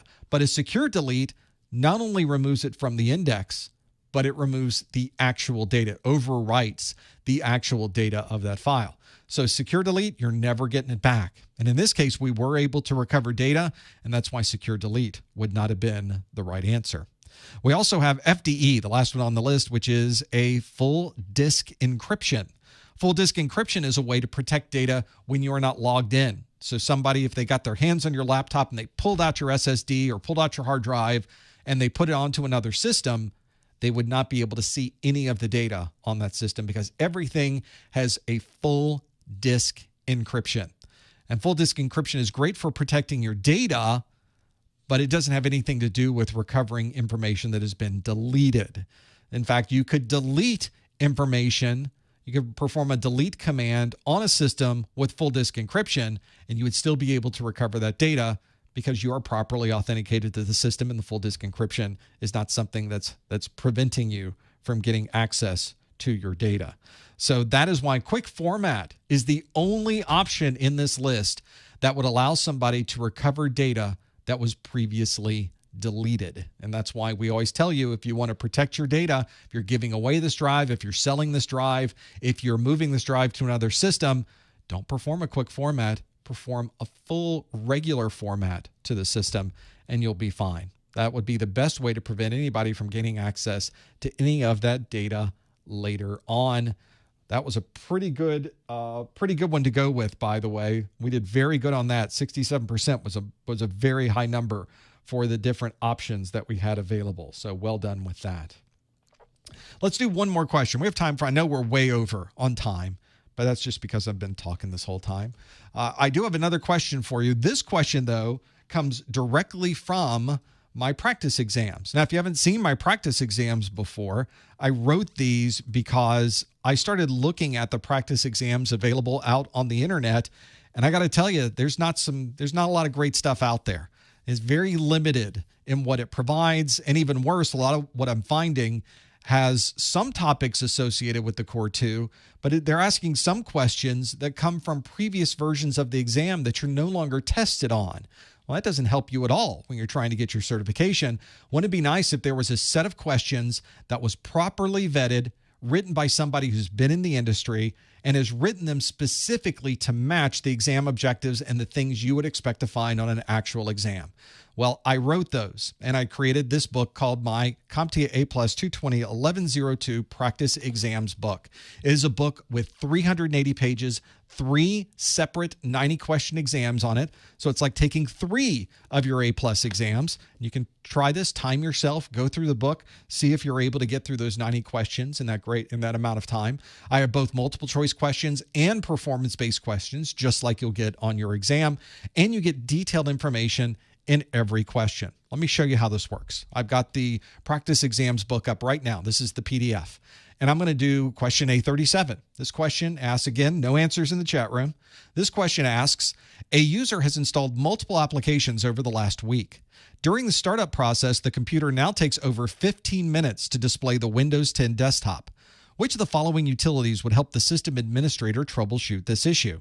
Would it be defrag, performance monitor, task manager, or robocopy? Some of these we've already talked about today. So we would choose what we want that to be. Now, because this is a PDF, we could even write on the screen if we wanted to. We can highlight information. If you've got a stylus on a tablet. You can write things directly on the screen. You could choose whichever one you think the answer is and modify different options there. Now we are on page, what page are we on here? We're on page 14 on this particular book. But notice the answer is on page 33 for just an A, B, C, or D in this list. We've also got a detailed answer, but it's over on page 73. Now, normal PDF, you have to scroll just to get to page 73 if you're on page 18. But in my book, I've created a link right here. So I'm going to click the word, the details. Turns into a little hand there. I click it, and it jumps all the way to that page. Why wouldn't you do this? It's a PDF. So your question's at the top, and then you can see it tells you the answer is Task Manager. And it explains, as with every question in the book, why I believe Task Manager is the correct answer for this particular question. But whenever I take these exams, I always find myself getting the answer wrong. And I consider that to be the best possible scenario for me because it's an opportunity for me to learn something. Whenever you get something right, you don't really learn it. You already know it. So I got it right. And often we just continue on our way. But with my book, I make sure that if you got a question wrong, every single incorrect answer is fully documented as to why that's not the right answer.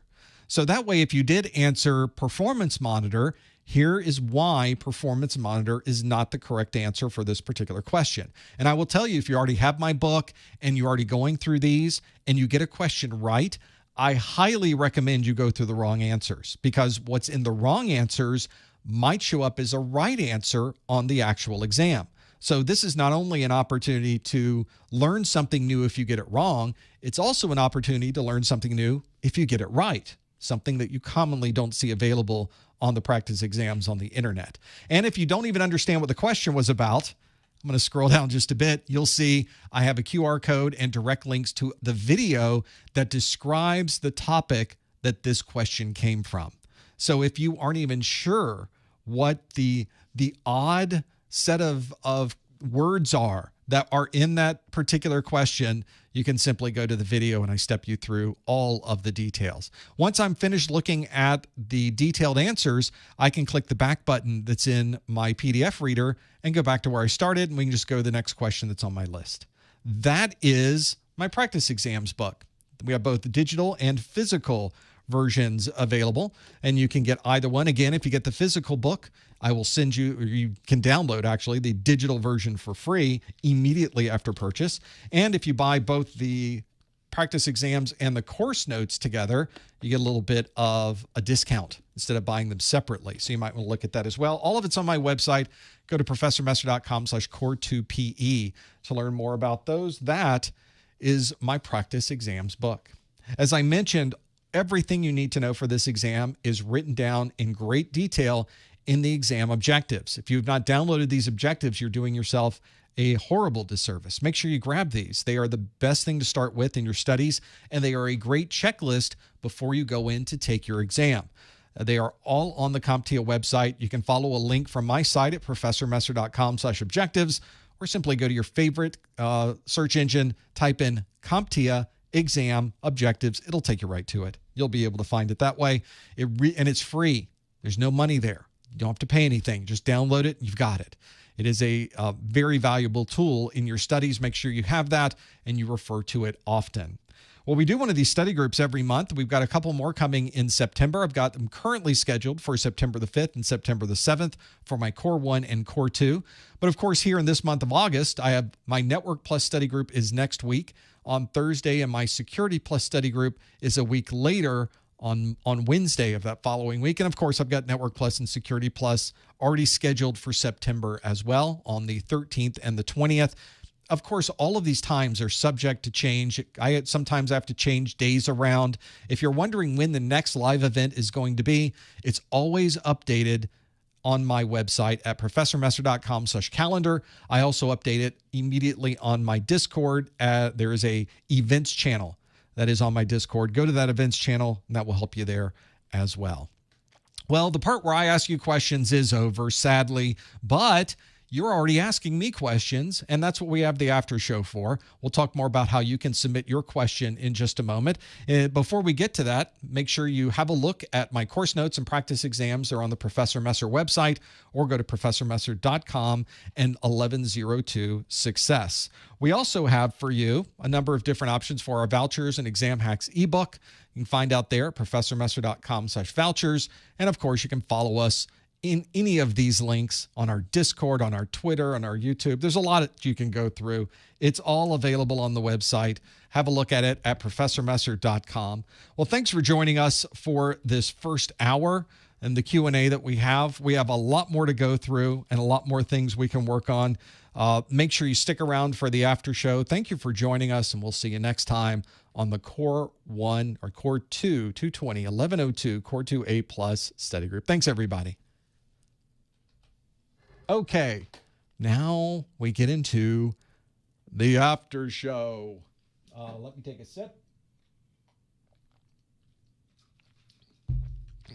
Now it's the part of the live stream where it's sort of over, but it's not over yet. Now we have more to do, but instead of me asking you questions, I have a list of questions that you've created for me. I need to bring those up so you can see them. It's in your Vevox, so you don't even have to go anywhere to see this, which makes it so easy to do. I'm going to hide this detail, and you can see on the screen that's even telling you you can submit questions. You're not going to see it there, though. There we go. You can submit questions for the second hour of the study group at any time, and I will be moderating these questions on my side to be able to see that. You can submit those from your Vevox app. And I see a number of questions already coming in. So you've got a lot you can go through here. A lot of you are putting in some great questions and being able to see what these different answers are. We got a lot to go through on here and being able to work through it. So hopefully you're working through all of these and being able to maybe submit some questions. Some others might come up as we're going through this as well. So let's have a look at some of the questions you are sending in to me through that Vevox front end. I will slowly start moving them onto that Vevox page so you'll happen to see them. But the first one comes from, and you don't have to put your names in for this also, or you don't even have to put your real name. The one that's here is from Anonymous, which is a perfectly reasonable way to submit this. And the question asks, how do I control my nerves for the test? Well, you're speaking to me because I am someone who does have to deal with nerves on an exam. There is a lot of challenges when you walk into this room. You spent a lot of money. You've been studying for months.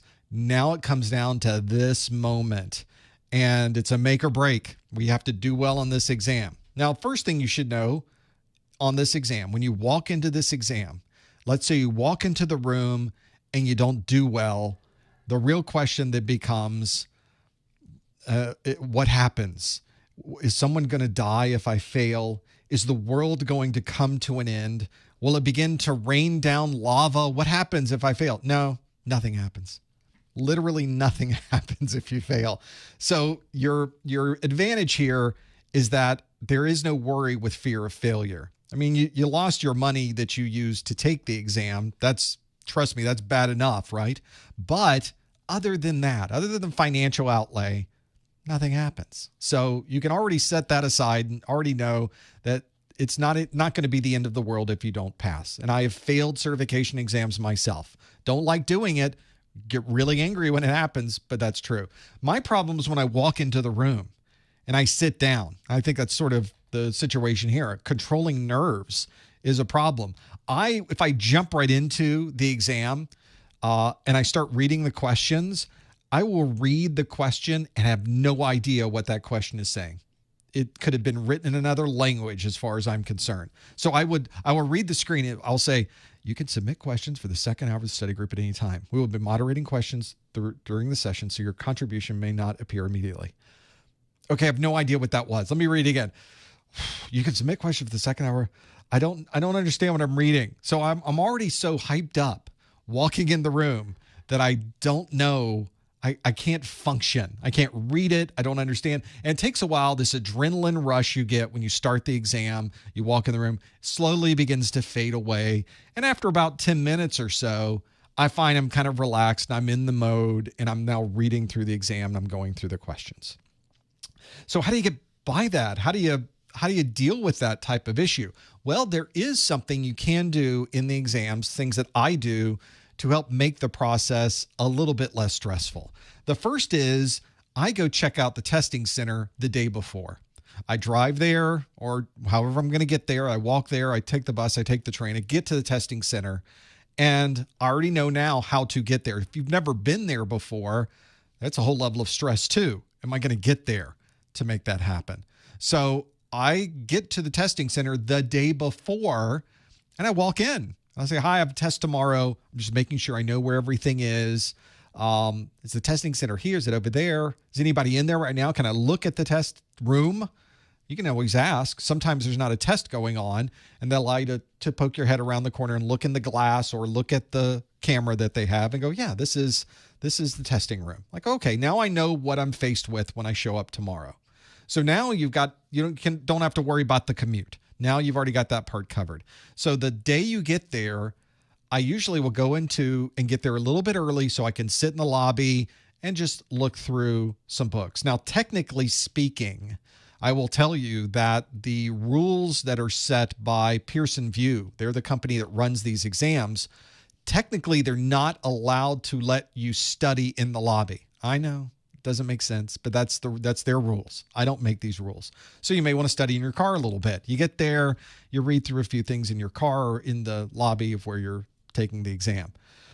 Then you walk in, now it starts getting nervous. Now they're taking you in, they're taking your picture, they're looking at your IDs, they're taking everything out of your pockets. Well, you're taking it out of your pockets, you're handing it over to them. They're putting it away into a locked cabinet.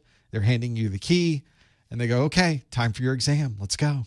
Now you're at the peak. Now you're really stressed out. You walk into the exam room. There's other people in there. Already it's embarrassing, right? You sit down. You're making noise. You get there. They start the exam up.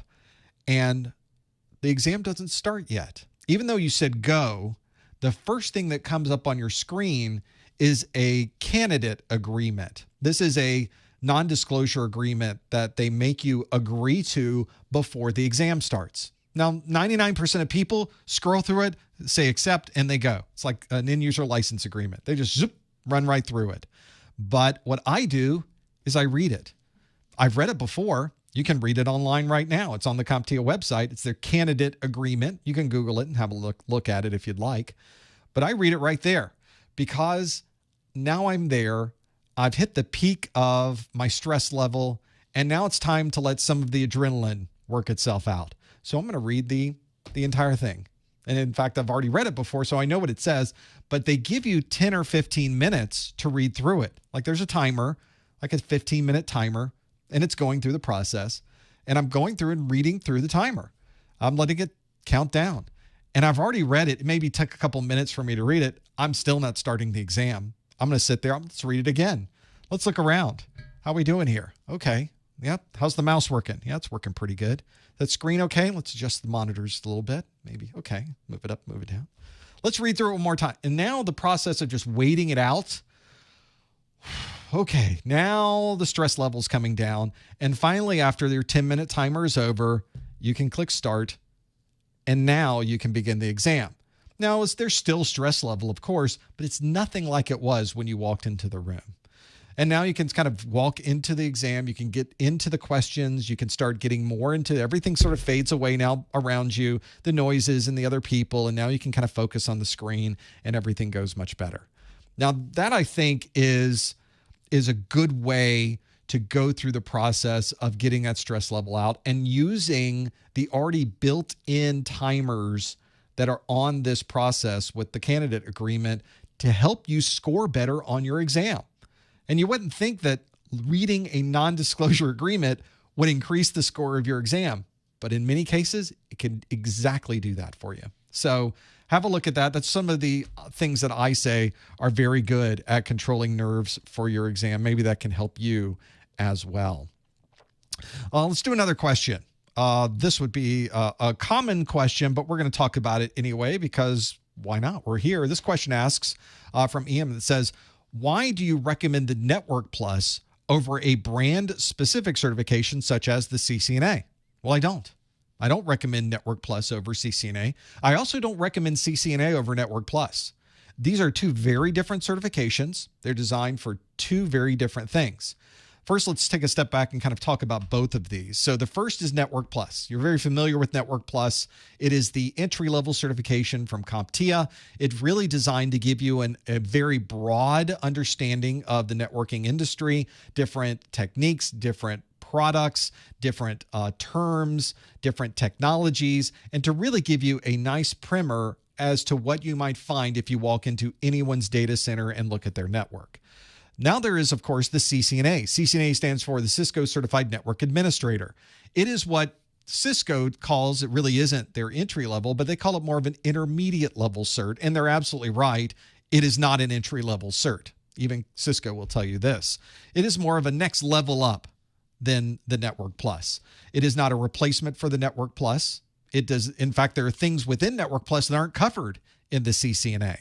The CCNA is very specific, obviously, to Cisco products, Cisco switches and Cisco routers. Those are the common parts of it. And it does have a little bit more in it these days, going into the world of automation and cloud-based technologies and other types of systems, but it's very Cisco focused. But it does have a nice foundation in the technologies that you're learning. For example, if you are configuring a switch for spanning tree, they not only show you how to configure the switch at the command line to enable spanning tree and configure it properly, they also go through the entire process of how spanning tree works. So there are some places where the two exams do overlap a little bit. So I think a lot of people see that, though, and think they're very similar, or in some ways they are interchangeable. They are not interchangeable in any way, shape, or form. And I think the best way to understand that is to look at jobs where people are either asking for the Network Plus or they're asking for the CCNA. And you will find these are very different jobs. You have to be very careful about this too. If you go to the internet and you are out on an internet forum or talking to people on a Discord or something like that, they will say, why are you wasting time with Network Plus? You should go right to CCNA. It's a much more detailed certification. There's a lot more to learn, and you make more money if you have a CCNA, which is only half right. If you are already in the industry, you're well established in technology, you have some level of understanding of networking, the CCNA could certainly be a very good certification for you. But if you're someone who's not in IT and you're trying to get a job at a help desk, maybe you're trying to get a job in a security operations center or a network operations center, that would be a SOC or a NOC, those particular jobs, the entry-level versions of those jobs, don't need or require the knowledge that someone might have with the CCNA.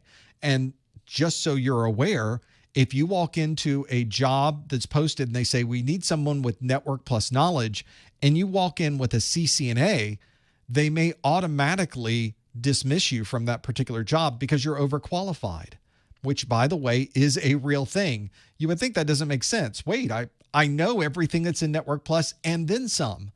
Well, yeah, you're CCNA certified.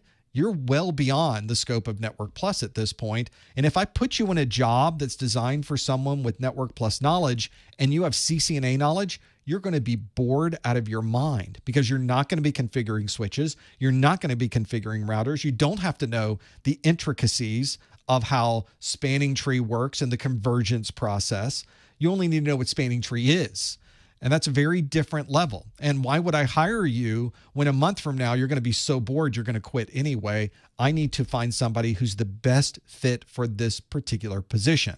Now, are there other positions that are better suited for CCNA? Sure. You're getting into networking. You're a network administrator. You're planning to manage switches and routers.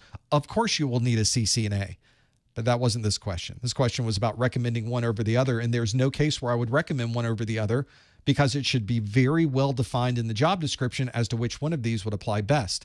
Why would somebody's asking for a Network Plus? Why would you go get a different cert? Why wouldn't you get the cert they're asking for? It just makes sense. It just is the brilliant thing to do. Now, you need to decide what you want to do in the future, where you want to go with this, and you need to compare that to what jobs are available and what they're asking for.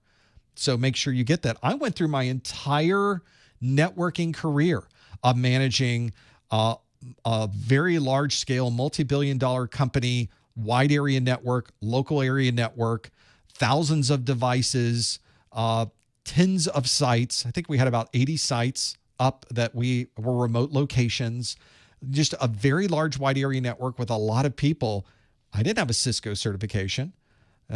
So there are times when it's not entirely necessary, but I will tell you, if you're getting into networking and you're absolutely going to be doing switch administration and router administration, CCNA is the way to go. That's a great certification for that.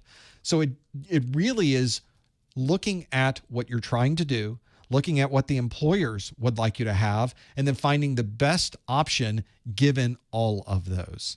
So hopefully that's given you some perspective as to why one or any of these might be better or worse than the other. And the answer is, as always, it depends on what you're trying to do. Network Plus and CCNA are in no way interchangeable with each other, and you should not treat them that way either. So hopefully that gives you a place to go with that. There will be people that, by the way, don't agree with that. They think you should just get the CCNA. You'd make more money. Well, why are you getting a CCNA? Why don't you get your CCIE? That makes a lot more money. That's a six-figure job if you have a CCIE. And they go, well, don't you have to work up into that? Yes, you do. You're absolutely correct. You do have to work up into that. So sometimes you have to kind of turn it around and say, why aren't you starting as the CEO? Why are you wasting your time down at the help desk? Go interview for the CEO job. You have to find the right job for where you are at the moment. And from that point, you absolutely need to keep moving up, and you will be the CEO someday if that's what you want to do, but you have to work into that. You have to start somewhere, right? So that's what that's about. Other questions. Let's keep going through the list of what other people have on these. Let's go to another one that we have. This is a lot of people, when I say entry level into IT, we sometimes get confused as to what that might be. So let's talk about entry level. Jonathan even asks, what would be a good entry level IT job? And let's talk about what entry level means, because I think a lot of people will say, I'm going to go get a Security Plus certification so I can get an entry level cybersecurity job. Yeah, but entry-level cybersecurity is different than entry-level IT. So let's sort of break down what some of these terms are and how we should use them. When I say an entry-level IT job, I really mean one that would be your first job, your first foray into the world of information technology. This is your first position. You're just out of school. You're just out of getting certified. You're just out of transitioning away from one type of job, and you want to get a job in IT. Everyone tends to see the bulk of jobs there as being very much help desk, service desk type jobs. And that is a good place to start in this industry. Now, there are some entry-level IT jobs that are not help desk. There's some out there where you're a field service technician, which is one that I started with right out of college. Maybe it's a job where you're working and doing break fix, or maybe you got a job working for a printer company and your job is to go fix printers. Those are very common entry-level IT jobs. But I would say the largest percentage of jobs are those where you are managing some type of service.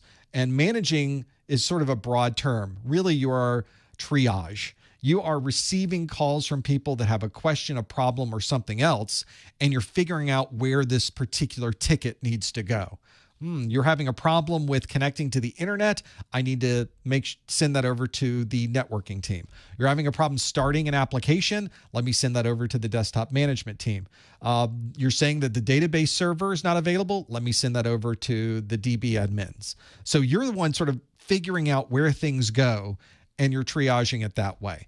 This is very common in a help desk environment, a corporate help desk, or something like a service provider. Managed service provider or an MSP is a great place to start work because you see everything. It's super chaotic and lots going on. You're doing a lot of work at a very low wage, and you're having to do it as quickly as possible. It's the emergency room of IT is the managed service provider. You could also get a job in a corporate help desk where you at least have a smaller subset of things you would have to worry about, but it could still be busy and very chaotic, but at least you have a limited number of things that this issue could be, and usually a very well laid out set of processes and procedures. Now, there are also other advantages. If you happen to be in a very large geography, there may be very large companies that have a network operations center, a NOC, or a security operations center, a SOC, which is sort of like a help desk, but only for networking, or a help desk, but only for security. And we put a fancy name on it, Network Operations Center, Security Operations Center. But you aren't dealing with password resets. You're not dealing with installing Microsoft Word. You're really dealing with the network is not working. Our wide area network connection to Minneapolis is down. Or from a security perspective, we need to push out the latest updates to mitigate this particular malware that's running rampant through the industry. So it's a different set of requirements, but you're still at the lowest level. You're answering the phones, you're answering text messages, you're answering emails, and you're distributing and creating tickets and putting those in the hands of the people who can resolve those issues. So I think it's one of those situations where you need to find a good entry-level IT. And so having an A+, a Network Plus, Security Plus fits into those categories. Again, CCNA does not. I would never show up at a SOC entry-level. I have no industry experience, and I have a CCNA. That's not going to help you at all. It really isn't. Very, very few people will that help. Maybe somebody will see it and go, well, maybe we could still work with you a little bit. We need to bring you back down to where you need to be. And then later on, we'll prepare you for a world of networking with switches and routers. So eventually, you'll probably learn that information anyway and having those things there. So that's why I say if you're looking to get into IT, good entry-level jobs are usually those help desk, the field service technician, or something very similar to that in a NOC or a SOC are probably the most common. I look forward to your emails because someone always emails me after this and saying, I got a job out of school and it wasn't at a help desk and it wasn't at a NOC and it wasn't at a SOC, and you're wrong. Well, there are those jobs out there. You're absolutely right. There are jobs out there that do not fall into those categories, but I'm talking very broadly. Statistically speaking, those are the largest category of entry-level IT jobs that are out there. If you can get another one, that's fine too. You got other options there to work through these. Here's another one, and I think I speak for pretty much everybody on this one. Here we go. Orlando speaks for everybody who says, do we have to know every single port number? I think I said that the way you wrote it, Orlando. And yes, you have to know every single port number. That's in the exam objectives. So there's the extra part I stick on the end of this. I've had people show up into our chat room and talk to me and send me messages that say, my instructor gave me 3 pages of port numbers. There are 100 port numbers here, and we have to memorize all of them for the exam. And I ask, why are you doing that? Why would you memorize 100 port numbers on a list? Well, the answer, generally speaking, is because nobody ever gave them the proper list. And as I mentioned earlier, the proper list is the list that is in your exam objectives. The exam objectives is the beginning and end of everything you need to know for your exam. CompTIA asks you questions that come directly from the information that is in the exam objectives. They do not, I would say they very, very rarely go outside the scope of these exam objectives. And when they do, it's generally for questions that aren't counted on the exam. There are questions on your exam you could get that do not apply to the final score. So if you're on the exam and they're asking a question about something that was never covered in my videos, that's probably one of those questions. You might get 1 or 2 of those, or maybe none on your exam. But if we go through the exam objectives, and I think we should, let me bring this down. Let's go to section 2, the networking section. Let's bring up this page of the networking section. Section 2.1, this is of the 220-1101 exam. There's a similar list in the Network Plus exam objectives. Compare and contrast transmission control protocol and user datagram protocol ports, protocols, and their purposes. So there are a list of ports and protocols, as you can see here. 20 and 21 is FTP, 22 is SSH, 23 is Telnet, 25 is SMTP, and so on. This is it. So let's count them. 1, 2, 3, 4, 5, 6, 7, 8, 9, 10, 11, 12, 13, 14, 15, 16, 17, 18, 19. You need to know 19 ports. That's it. You're done. That's all you need to know. Now, in the world of what you need to know for your job, what you will need to know when you start doing networking, you will need to know more than this. And trust me, even though you're probably have only seen these for the first time when you get into the A+, you've never worked with these before, it almost seems like rote memorization. And what you're going to find about a year into your job, you just know these. It's not even memorization anymore. You're looking at a protocol decode, and the protocol decode shows TCP port 22 going back and forth. You go, oh, somebody's doing SSH. Like, you already know it. It's just automatic when you see these pop up in different places. Or you're configuring a firewall, and they told you to configure the firewall to block everything that's port 3389. Like, oh, well, they're trying to block RDP, Remote Desktop Protocol. So that's something that just becomes second nature very, very quickly. And you would think a big list like this would be difficult to remember, but I know all these port numbers and many others that I've worked with through the years because you work with them. They somehow, when you're working with them, they get turned into some type of energy that's stored in your brain. It's just always there at that point. I don't know how it works. I'm in technology. I have no idea how biology works. It scares me. But something in your brain, it just sticks there. And so you know what port 80 is. You know what port 443 is, and you just keep going. So you just keep going all the way through all of those and understanding what those different port numbers are. That is, when I say every port number, you do have to know every single port number that's in the exam objectives. You do not need to know any other port numbers. And I think this is an important consideration. If it's in the objectives, you need to know it. If it's not in the objectives, you don't need to know it. And this is, when I say that in the context of the exam. Very often people will say that if you're just learning information for the exam, it's not going to help you in the real world. Well, you're going to learn a lot more when you start a job in IT. There will be many, many other topics that you will be working on, and you will learn other things when you get into IT. But I'm not trying to prepare you for a job in IT quite yet. I guess roundabout way I am. I'm trying to get you through the exam because ultimately the knowledge you learn on the exam will help you get your first job in IT where you're really going to start to learn things.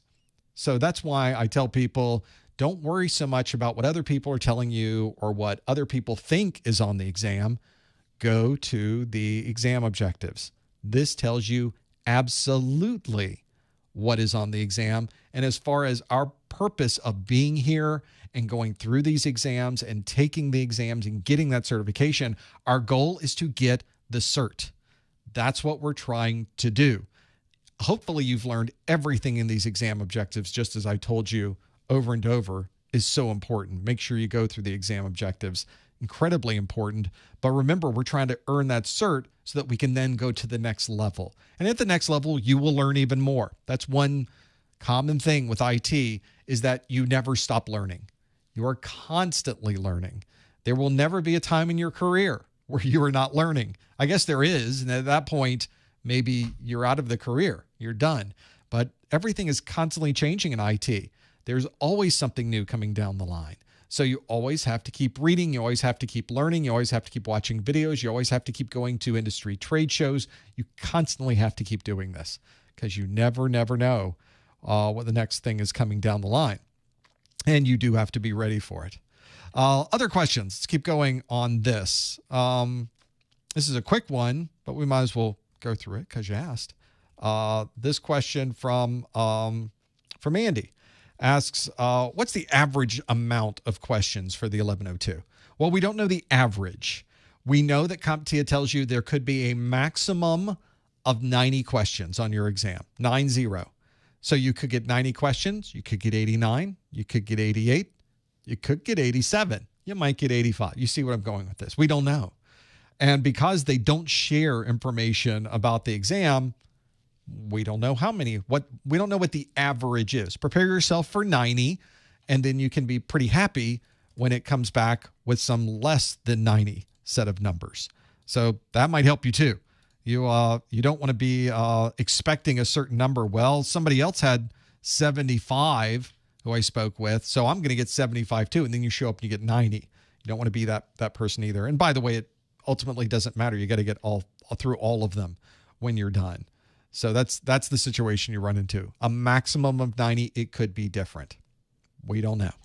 We have no idea what the total number, what the average number would be over time. Let's do another one. Let's see. Let's have a look at this. There's another couple of good ones in there. I don't know if I have time to get to them. This is from Anonymous, who says, any suggestions for memorizing all of the different acronyms you're required to know for the exam? Well, just so you're aware, you are not required to know any acronyms for the exam, but you should know the great many of them. I think most of the acronyms that you will learn for this exam, you will learn organically as you go through the study material. I don't think that you have to sit down with flashcards and go through abbreviation and what the abbreviation means. I don't think that's necessary. But I will tell you that there is a list of acronyms in the exam objectives. Again, we're back to the exam objectives. And I'm going to pull up the 1102 exam objectives so we can really step through the ones that apply to this exam. So this is the exam objectives. Once we get through all of the single bullets, in the back of this is a list of the acronym list. So here's your Core 2 1102 acronym list. And there they are. So a lot of people will do a flashcard type thing, and they'll say AAA. What does that mean? Oh, it means authentication, authorization, and accounting. And then they go to the next one. AC, what's that mean? Alternating current. Next one, ACL. That means nothing, by the way. If somebody said to me, can you check the authentication, authorization, and accounting server, please? Like, what is that? Accounting? Is that my bank account? What are you talking about? What is a... So just knowing the abbreviation isn't enough for these exams. CompTIA expects you to know, here's the acronym, here's the definition, and there should almost be another column here that says, and here's where you would use this to apply this technology to your network or to your systems. You know, it needs to be that extra step. Now, sometimes this helps you knowing this acronym. Let's take, for example, DOS. Let's say that you have a question that says an organization is suffering from a DOS. Which of the following would be the best way to mitigate this issue? So you have to know what DOS means. Well, if you did your flashcards, DOS means denial of service. Okay, well, denial of service does explain what that is. It's denying the service. So sometimes those words do help you. So I won't say that doing just a basic flashcard understanding of abbreviations and what the abbreviations stand for, I won't say it's worthless, but it doesn't help you always. So for instance, DKIM stands for Domain Keys Identified Mail. There it is. Domain Keys Identified Mail. What? Well, it has something to do with mail, but I'll bet every answer in that particular question has something to do with mail. So just knowing DKIM doesn't help you. You have to know what DKIM is to be able to make that happen. So I think that's where you should focus your efforts, is on really understanding what that is and when you would use it or how it is used. So I think that's what a lot of people spend their time memorizing abbreviations. Ultimately, though, when you get into your job, they will ask you, hey, have you checked the AAA server? Like, huh? What is triple? I'm going to go back to my flashcards. Authentication, authorization, and account. Okay, that's okay. Now I know what that is.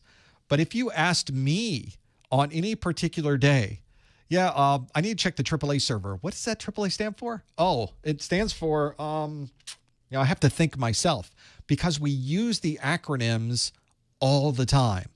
It is our replacement for all of those words.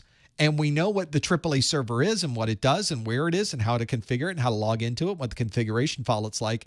But we don't have to memorize what the words are to be able to manage the device. That's not necessary. So you get to a point where, oh, here's the PCIe card you asked for. PCI Express. There's PCI Express card I asked for. Yes, PCI.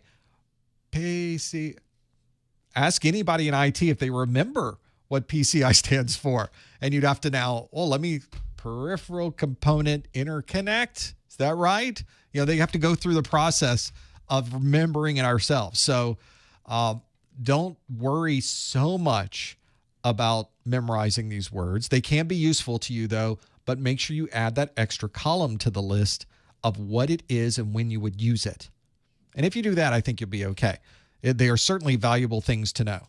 I'm not saying don't memorize them. You should absolutely memorize the details of these. There's some good info in there, but just don't worry so much about all of this.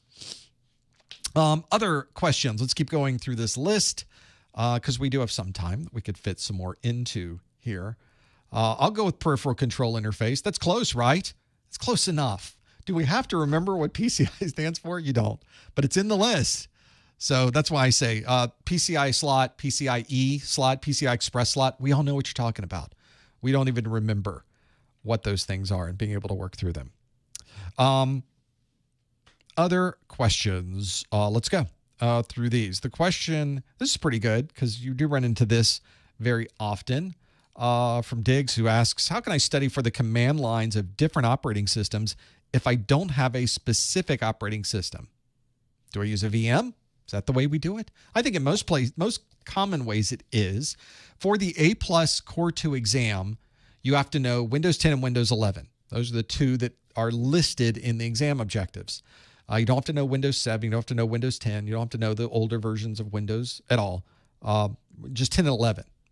Not say 10. You don't have to know 7 or 8 or 8.1. You do have to know 10. You do have to know 11. But you also have to understand a lot of Linux command line in the 1102 exam. And I think starting up a virtual machine, just downloading a Linux distribution, starting a virtual machine up, and running through that VM as Linux is a great way to study for the exam. And I often recommend people do that. There are also ISOs or evaluation versions of Windows available on the Microsoft website. They let you download Windows for free from the website. They don't let you license it for free. But for what we're doing, you don't have to license it. It runs for a certain amount of time, and it works perfectly well without being licensed. Of course, it puts a message on the screen that says, this copy of Windows is not licensed. Yes, I know. I'm learning Windows, so I don't have to license it. But that's another good one to download the ISO from Microsoft. All you have to do is type into your favorite search engine, Microsoft Windows 11 ISO. You'll find it, or Windows 10 ISO. It's there. And they'll let you download it. It is completely legitimate to do this. It's obviously not legitimate if you try to use it as a production system. That's not what we're trying to do. We're trying to run it as a VM for temporary use as more of a lab system and learning, which is allowed under the end-user license agreement. So we can download Windows VM, load it up in a virtual machine. Now, if you're running Windows, you can download VirtualBox for free. It works great. So that's good. Even if you have a small amount of memory, that usually you can sometimes do it in 2 gig. Windows runs remarkably well in a very small amount of memory. So you can absolutely run it because you're not running applications in it. You're just running the operating system. You're running control panel. That will run in 2 gig. Will it be super fast and incredibly awesome? It will not be, but it'll run just all the same. So you've got options there. Some people will get a separate device, like a separate storage unit, like USB, or a separate drive that you can plug into USB, or they'll have, in the days of DVDs, some of you might even still have some of these on older systems. There's DVD drives that people will use for live CDs or live DVDs, and you can run Linux on that USB drive, and it will just run as the USB. And when you're done with it, you unplug the USB and you reboot your machine, you're back to Windows.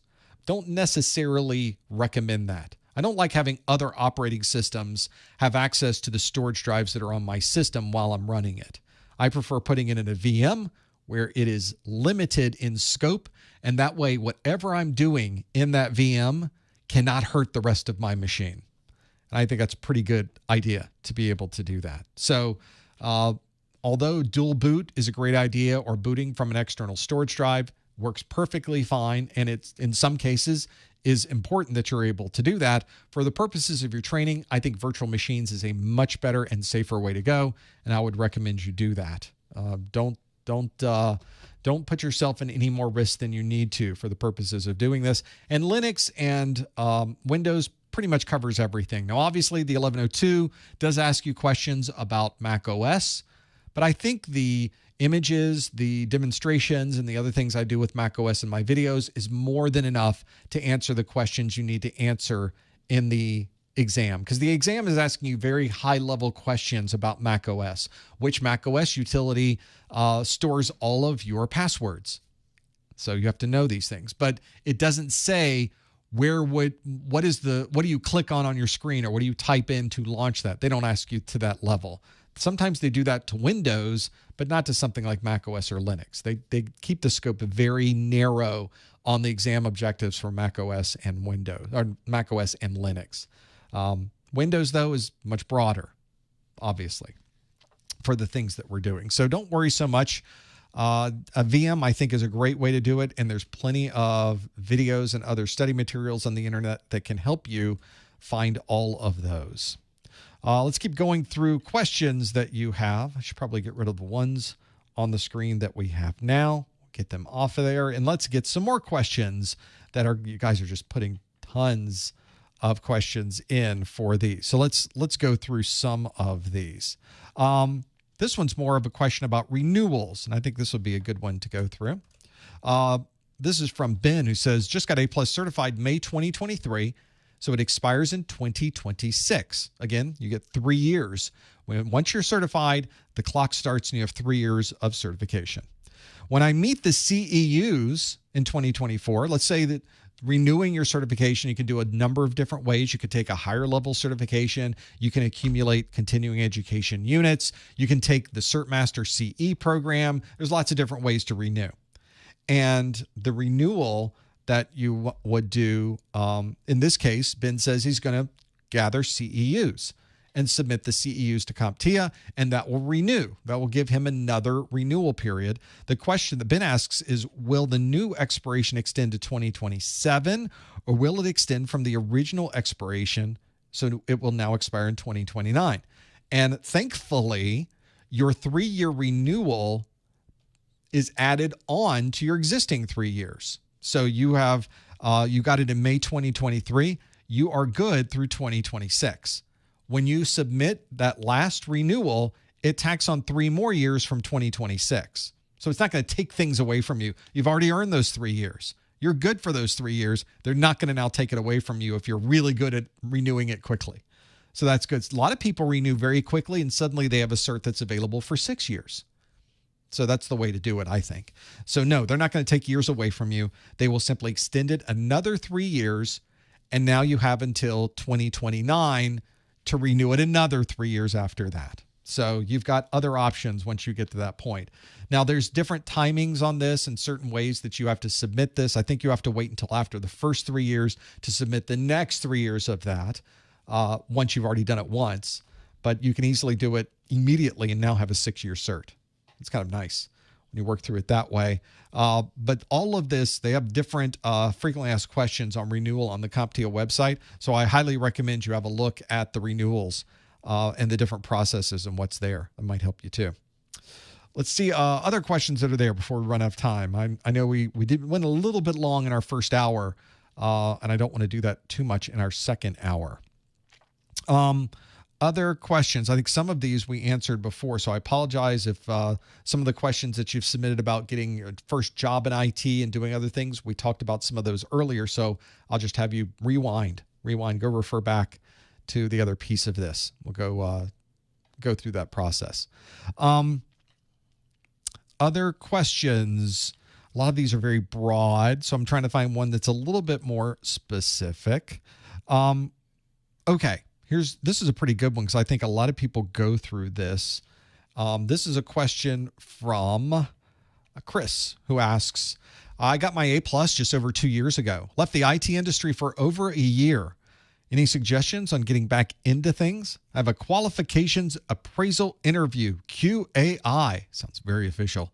So I have that on Monday. There's a few things you can do here. And you may even want to go back. If you go into the YouTube video description of this video, there's a link on there of how to get a job in IT with no experience. It's a link to a video I created. It's a 30-minute video. I know it's long, but like most of the videos from me, it is just chock full of content. There's no chance to breathe. I'm constantly giving you details on this. And if you've been away for a year, or maybe you're in a job now that is not an IT job and you're looking to get either into IT or back into IT, I think this video really applies the same way. Even though you have your A+, you were in IT originally, which actually does help you quite a bit, having already been in the industry. What doesn't help you is not being in IT for over a year. So how do you prove to someone that you really do like IT? And the only reason you left was because you were fooled by the glamour and glitz of a job in agriculture. And now you'd really like to come back to IT. And one of the things that I think helps in that scenario is really it's the third thing on my list of things you need to know or have if you're trying to get a job in IT. And just to summarize my video, the first is you have a formal education. The employers, they love 4-year degrees. They like 2-year degrees, but they like degrees more importantly. So, and it doesn't necessarily mean an IT degree. It means a 4-year degree or a 2-year degree. Doesn't even necessarily have to be technology related, although sometimes it can help. The other thing, the second thing on the list of the 4 is that you have industry certifications. Well, you have your IT degree, you have your A+, maybe you've got Network Plus, Security Plus, but IT certifications can go a long way with many employers. That's important to have. Third on the list is you have practical experience. Let's come back to that one. And fourth on the list, and this is also going to help you, is you already know someone who works there. So let's step through those last two. The first one I said, you have some practical experience. And practical experience doesn't necessarily mean professional experience. Professional experience is jobs you've done where they pay you. Practical experience means you've done the job, doesn't necessarily mean they paid you to do the job, or it's something you're doing for yourself or you volunteer. And there's certainly volunteer jobs out there. If you're part of an organization, you're part of a church, and they have systems, you may want to ask them, is somebody managing your antivirus? Is somebody keeping all your systems safe? I can come in once a month, make sure those are running. I won't even charge you for it because I'm part of the organization or I'm part of the church. So I'll be glad to look at that for you. The other part that I think is useful with those is you could create some very interesting labs at home. And I tell this to people all the time. If you're going into an interview, they really want you to talk. They're not there to ask a lot of questions. You know, we have questions we ask for interviews, and I'm speaking as someone who's been a hiring manager, is we have a list of questions we might go through, but hopefully we don't have to. Sometimes we start with the first question, and it leads us off into a whole story of things. And we just let it go. Just let the flow go through and figure out the details of this, because we want to hear your view of the world, of the technology world. We want to get your perspective of how you feel about these technologies.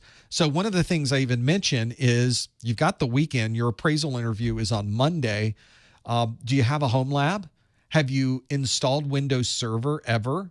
Have you looked at Active Directory in Windows Server? Have you brought it up and done anything in Active Directory? Have you created VM of Windows Server and then maybe created VM of Windows 11 and connected Windows 11 into your Active Directory infrastructure and then managed it using group policy? There's your lab for the weekend. And what this does for you is, of course, it's giving you some familiarity with Active Directory and the process of installing Windows and the process of setting up VMs and the networking part of VM and a bunch of other things too. But it also gives you a chance to have things break. And I think from the view of a hiring manager, we love to hear about when things break, because we want you to tell us how you fixed it. What's the process you went through to get from complete chaos to perfect networking, perfect server, or whatever it happens to be? How do you get from point A to point B? And if you're installing Windows Server, there's stuff that's not going to work right. It's not going to go your way. But instead of pretending it didn't happen or telling somebody, no, we didn't have any problems. No, I didn't have any issues. There weren't any problems. Don't talk to me about them. I'm perfect with this. You have to be able to show people that you're willing to identify these problems when they happen, accept them as problems that you now need to work on, and then what's the process you went through to figure out what was going on, and then how did you fix it? That's what your employer wants to know. And if you've already had some problems, especially problems in a lab that you've created, this is already interesting to me. What? You have your own home lab? You've installed Windows Server. You don't even have a job in IT. You've worked with Active Directory. You did it yourself. And then you're going to talk about, yeah, I did, but it did not work when I installed it. You'll never believe what I ran into. And you can tell the whole story. I installed Windows Server into a VM. I set it up in my VM software as being on its own private network, so it didn't see the rest of anything else in my house. Then I installed a VM of Windows 11, and I loaded it up from scratch, and I configured it to be on that same private network. So now we've got two devices on a private network by themselves.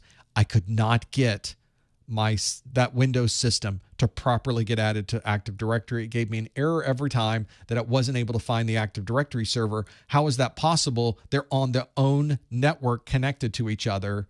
That doesn't make sense. And then I realized the problem was DNS.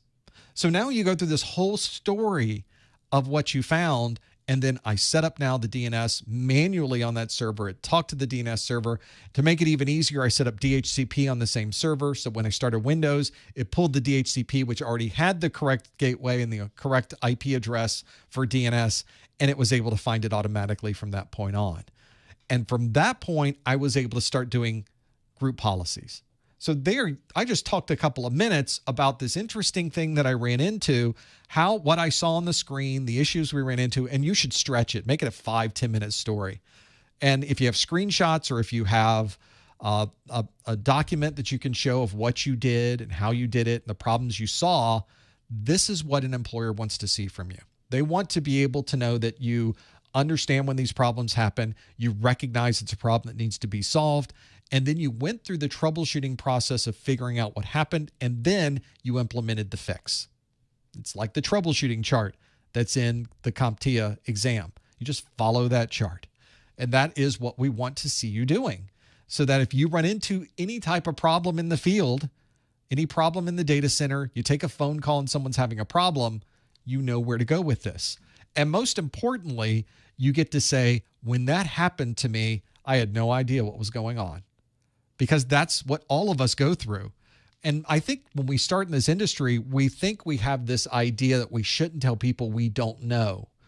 But in reality, that's the best way to learn, is by saying, I saw this thing come up. I have no idea what this is. Because by the way, that's going to happen all the time. You will be the dumb person in the room constantly in your career. I'm happy to tell you. You will be the person in the room who has no clue what's going on.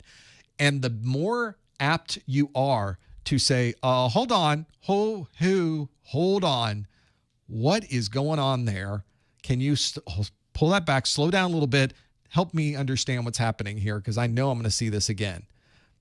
When you get to the point where you're comfortable doing that, and you're comfortable letting everybody else in the room know that you are an idiot, which I do all the time. I tell people all the time in training classes, once you get to that point, you've hit your groove in IT. That's when things really start to click for you. This is what I would do. I would go to these training classes. For the last 20 years of my career, I worked for very large IT companies that produced network management software. They produced antivirus software, next generation firewalls. I worked for multi-billion-dollar companies that were creating these products, and I was their systems engineer in the field, answering questions to the customers, asking them, how much do you want to buy today? Let's get a bunch of stuff running. Let me demonstrate this. Let me do an evaluation. And I was responsible for knowing every corner of the software and making sure it did everything that it needed to do for that customer. And we would take training. I didn't just know this. They send you to training. You show up every 6 months. They fly you out to Denver or Dallas or Vegas. They rarely would send us to Vegas, by the way, for obvious reasons. They send us to Atlanta. They'd send us somewhere to a big city. We'd get in a hotel. You'd stay in a hotel all day. They'd take you to a conference room in the hotel, and they'd have somebody at the front of the room. Today, we're going to learn about the new version of our software, version 7, version 7.1. And it's an upgrade from version 7. Here's what's new. And it'd be the product manager, the people that design the product. There would be developers, the people that wrote the code. They're in the room with you, and they go through the new features of the product, and let's demonstrate how this works. I would sit in the front row, literally in the front row, because I need to know this for my job. And the second thing I would do, now, mind you, I'm in a room with the product managers that designed the product from the very beginning. They're very smart people. These are very intelligent people at these companies doing what they're doing. I'm in the room with the developers who obviously are very intelligent because they wrote the code for this product, and they're going through a new feature and showing how that works. Well, it's the first time I've ever seen it. And I'm the guy in the room who go, hold on a second. What just happened there? Like, you clicked on that thing and this came up. Can you back up one and let me step through it? Because I'm not following the step from A to B to C that you just did. What was that? Because that was pretty awesome. And they'll go, okay, let's back up. Let's go start here. Do this. Okay, got it. Thank you. All right, let's keep moving. And what almost always would happen in these classes is that someone would come up afterwards and say, yeah, I had the same problem. I was not following that. Thank you for mentioning it, because I didn't want to say anything. I'm like, well, why didn't you want to say anything? We're all figuring it out for the first time. None of us have seen this before. You certainly can't expect me to know it, but I am very comfortable saying I have no idea what you just did. I don't understand the thing you're typing in there. I've never seen that command before. What is that? Tell me more, because I want to know. I'm a sponge in that situation. That's more technology. Gimme. Nom, nom, nom. I want to eat it all up. Let's go. Show me everything you got there. And we could probably even spend more time in there. And then you're done with that hour. Then you get up and you have to go to the next one. And I'm in the front row again, asking similar questions. When you're at that level of comfort in doing that and saying, when somebody in an interview says, well, how did you know? Or what did you think about when that error came up on the screen? Like, I have no idea. I've never seen that before. I'm not familiar with that particular error. Turns out completely normal. It's a very popular error. It's just not one I came up before, but I found it very easily by going to the Microsoft site that has this information. I found the knowledge base article, and it was exactly the problem. That's all you have to say. There will never be a time, there should never be a time when an employer expects you to know everything, because it's impossible to know everything in IT. No one knows everything. And I tell people all the time, you need to get very familiar with not knowing everything, but you need to be very, very familiar with the process for learning it. How do I now grab that information and put it into my brain? And that's what employers are going to be looking for. And I will tell you, if you're working somewhere and you know the answer to everything, that anytime anybody asks a question, go to James, he's the go-to guy. This is the error I'm getting. Oh, yeah, it's DNS. Oh, here's an error I'm getting. Oh, it's an Active Directory issue. Oh, here's an error I'm getting. That's a permissions problem. If you're that person, you're in the wrong job. If you're not having to know anything anymore, you're not having to learn anymore about these, you never run into a situation where you think, that's unusual. I don't know the answer to that. You're in the wrong job. You could be making a lot more money somewhere else with the knowledge you have and adding to it to make even more money somewhere else. So this is a process, and when I say money, it doesn't have to be money. It might be flexibility in where you work. It might be flexibility in your hours. It might be a more comfortable job in a different location. But you can only get to that point if you work up to that level. And the best way to work up to that level, I swear to you, is to not know the answer. How ironic is that? So that's what you should strive for. You should strive for ignorance. It will definitely help you in this industry. Not just ignorance, public ignorance. Fully disclosed public ignorance will take you farther than anything in this industry. Remarkably so. but that's the way it works. And that probably is the same no matter where you go, but it's especially true in IT. And you will be learning things your entire career, and you will be finding new things. And I love it every day when I can find something new. I think, I learned something new today. I saw something I've never seen before. I installed something I'd never installed before. That's the way you keep getting better in IT. And if you show up in your interview being that person, you've got your job. You don't have to worry about that year you were off. They can tell that you are eager to get back into it, and it positions you much better for positions like that. Well, hopefully that's giving you some perspective of other questions and things you might run into. Maybe that's helped you get some good ideas for setting up a home lab. Maybe you have a better idea of jobs you might want to apply for, or maybe you're just a little bit more prepared now for your Core 2 exam. Don't forget that we have these study groups available every month. If you'd like to know when our next study group will be, go to our website at professormesser.com/calendar. And of course, we've got our course notes, our practice exams, and much more on our website, along with all of our completely free video course that can help you learn what you need to learn to get that certification, get that job, get that better job, and become an expert in this world of information technology. Thank you for being here for our live stream. Come on back next week for our Network Plus study group. We'd love to have you again, where I have a whole new set of questions for Network Plus and even more. I want to thank you for being here and joining us. We'll see you next time on the Core 2 study group. Thanks, everybody.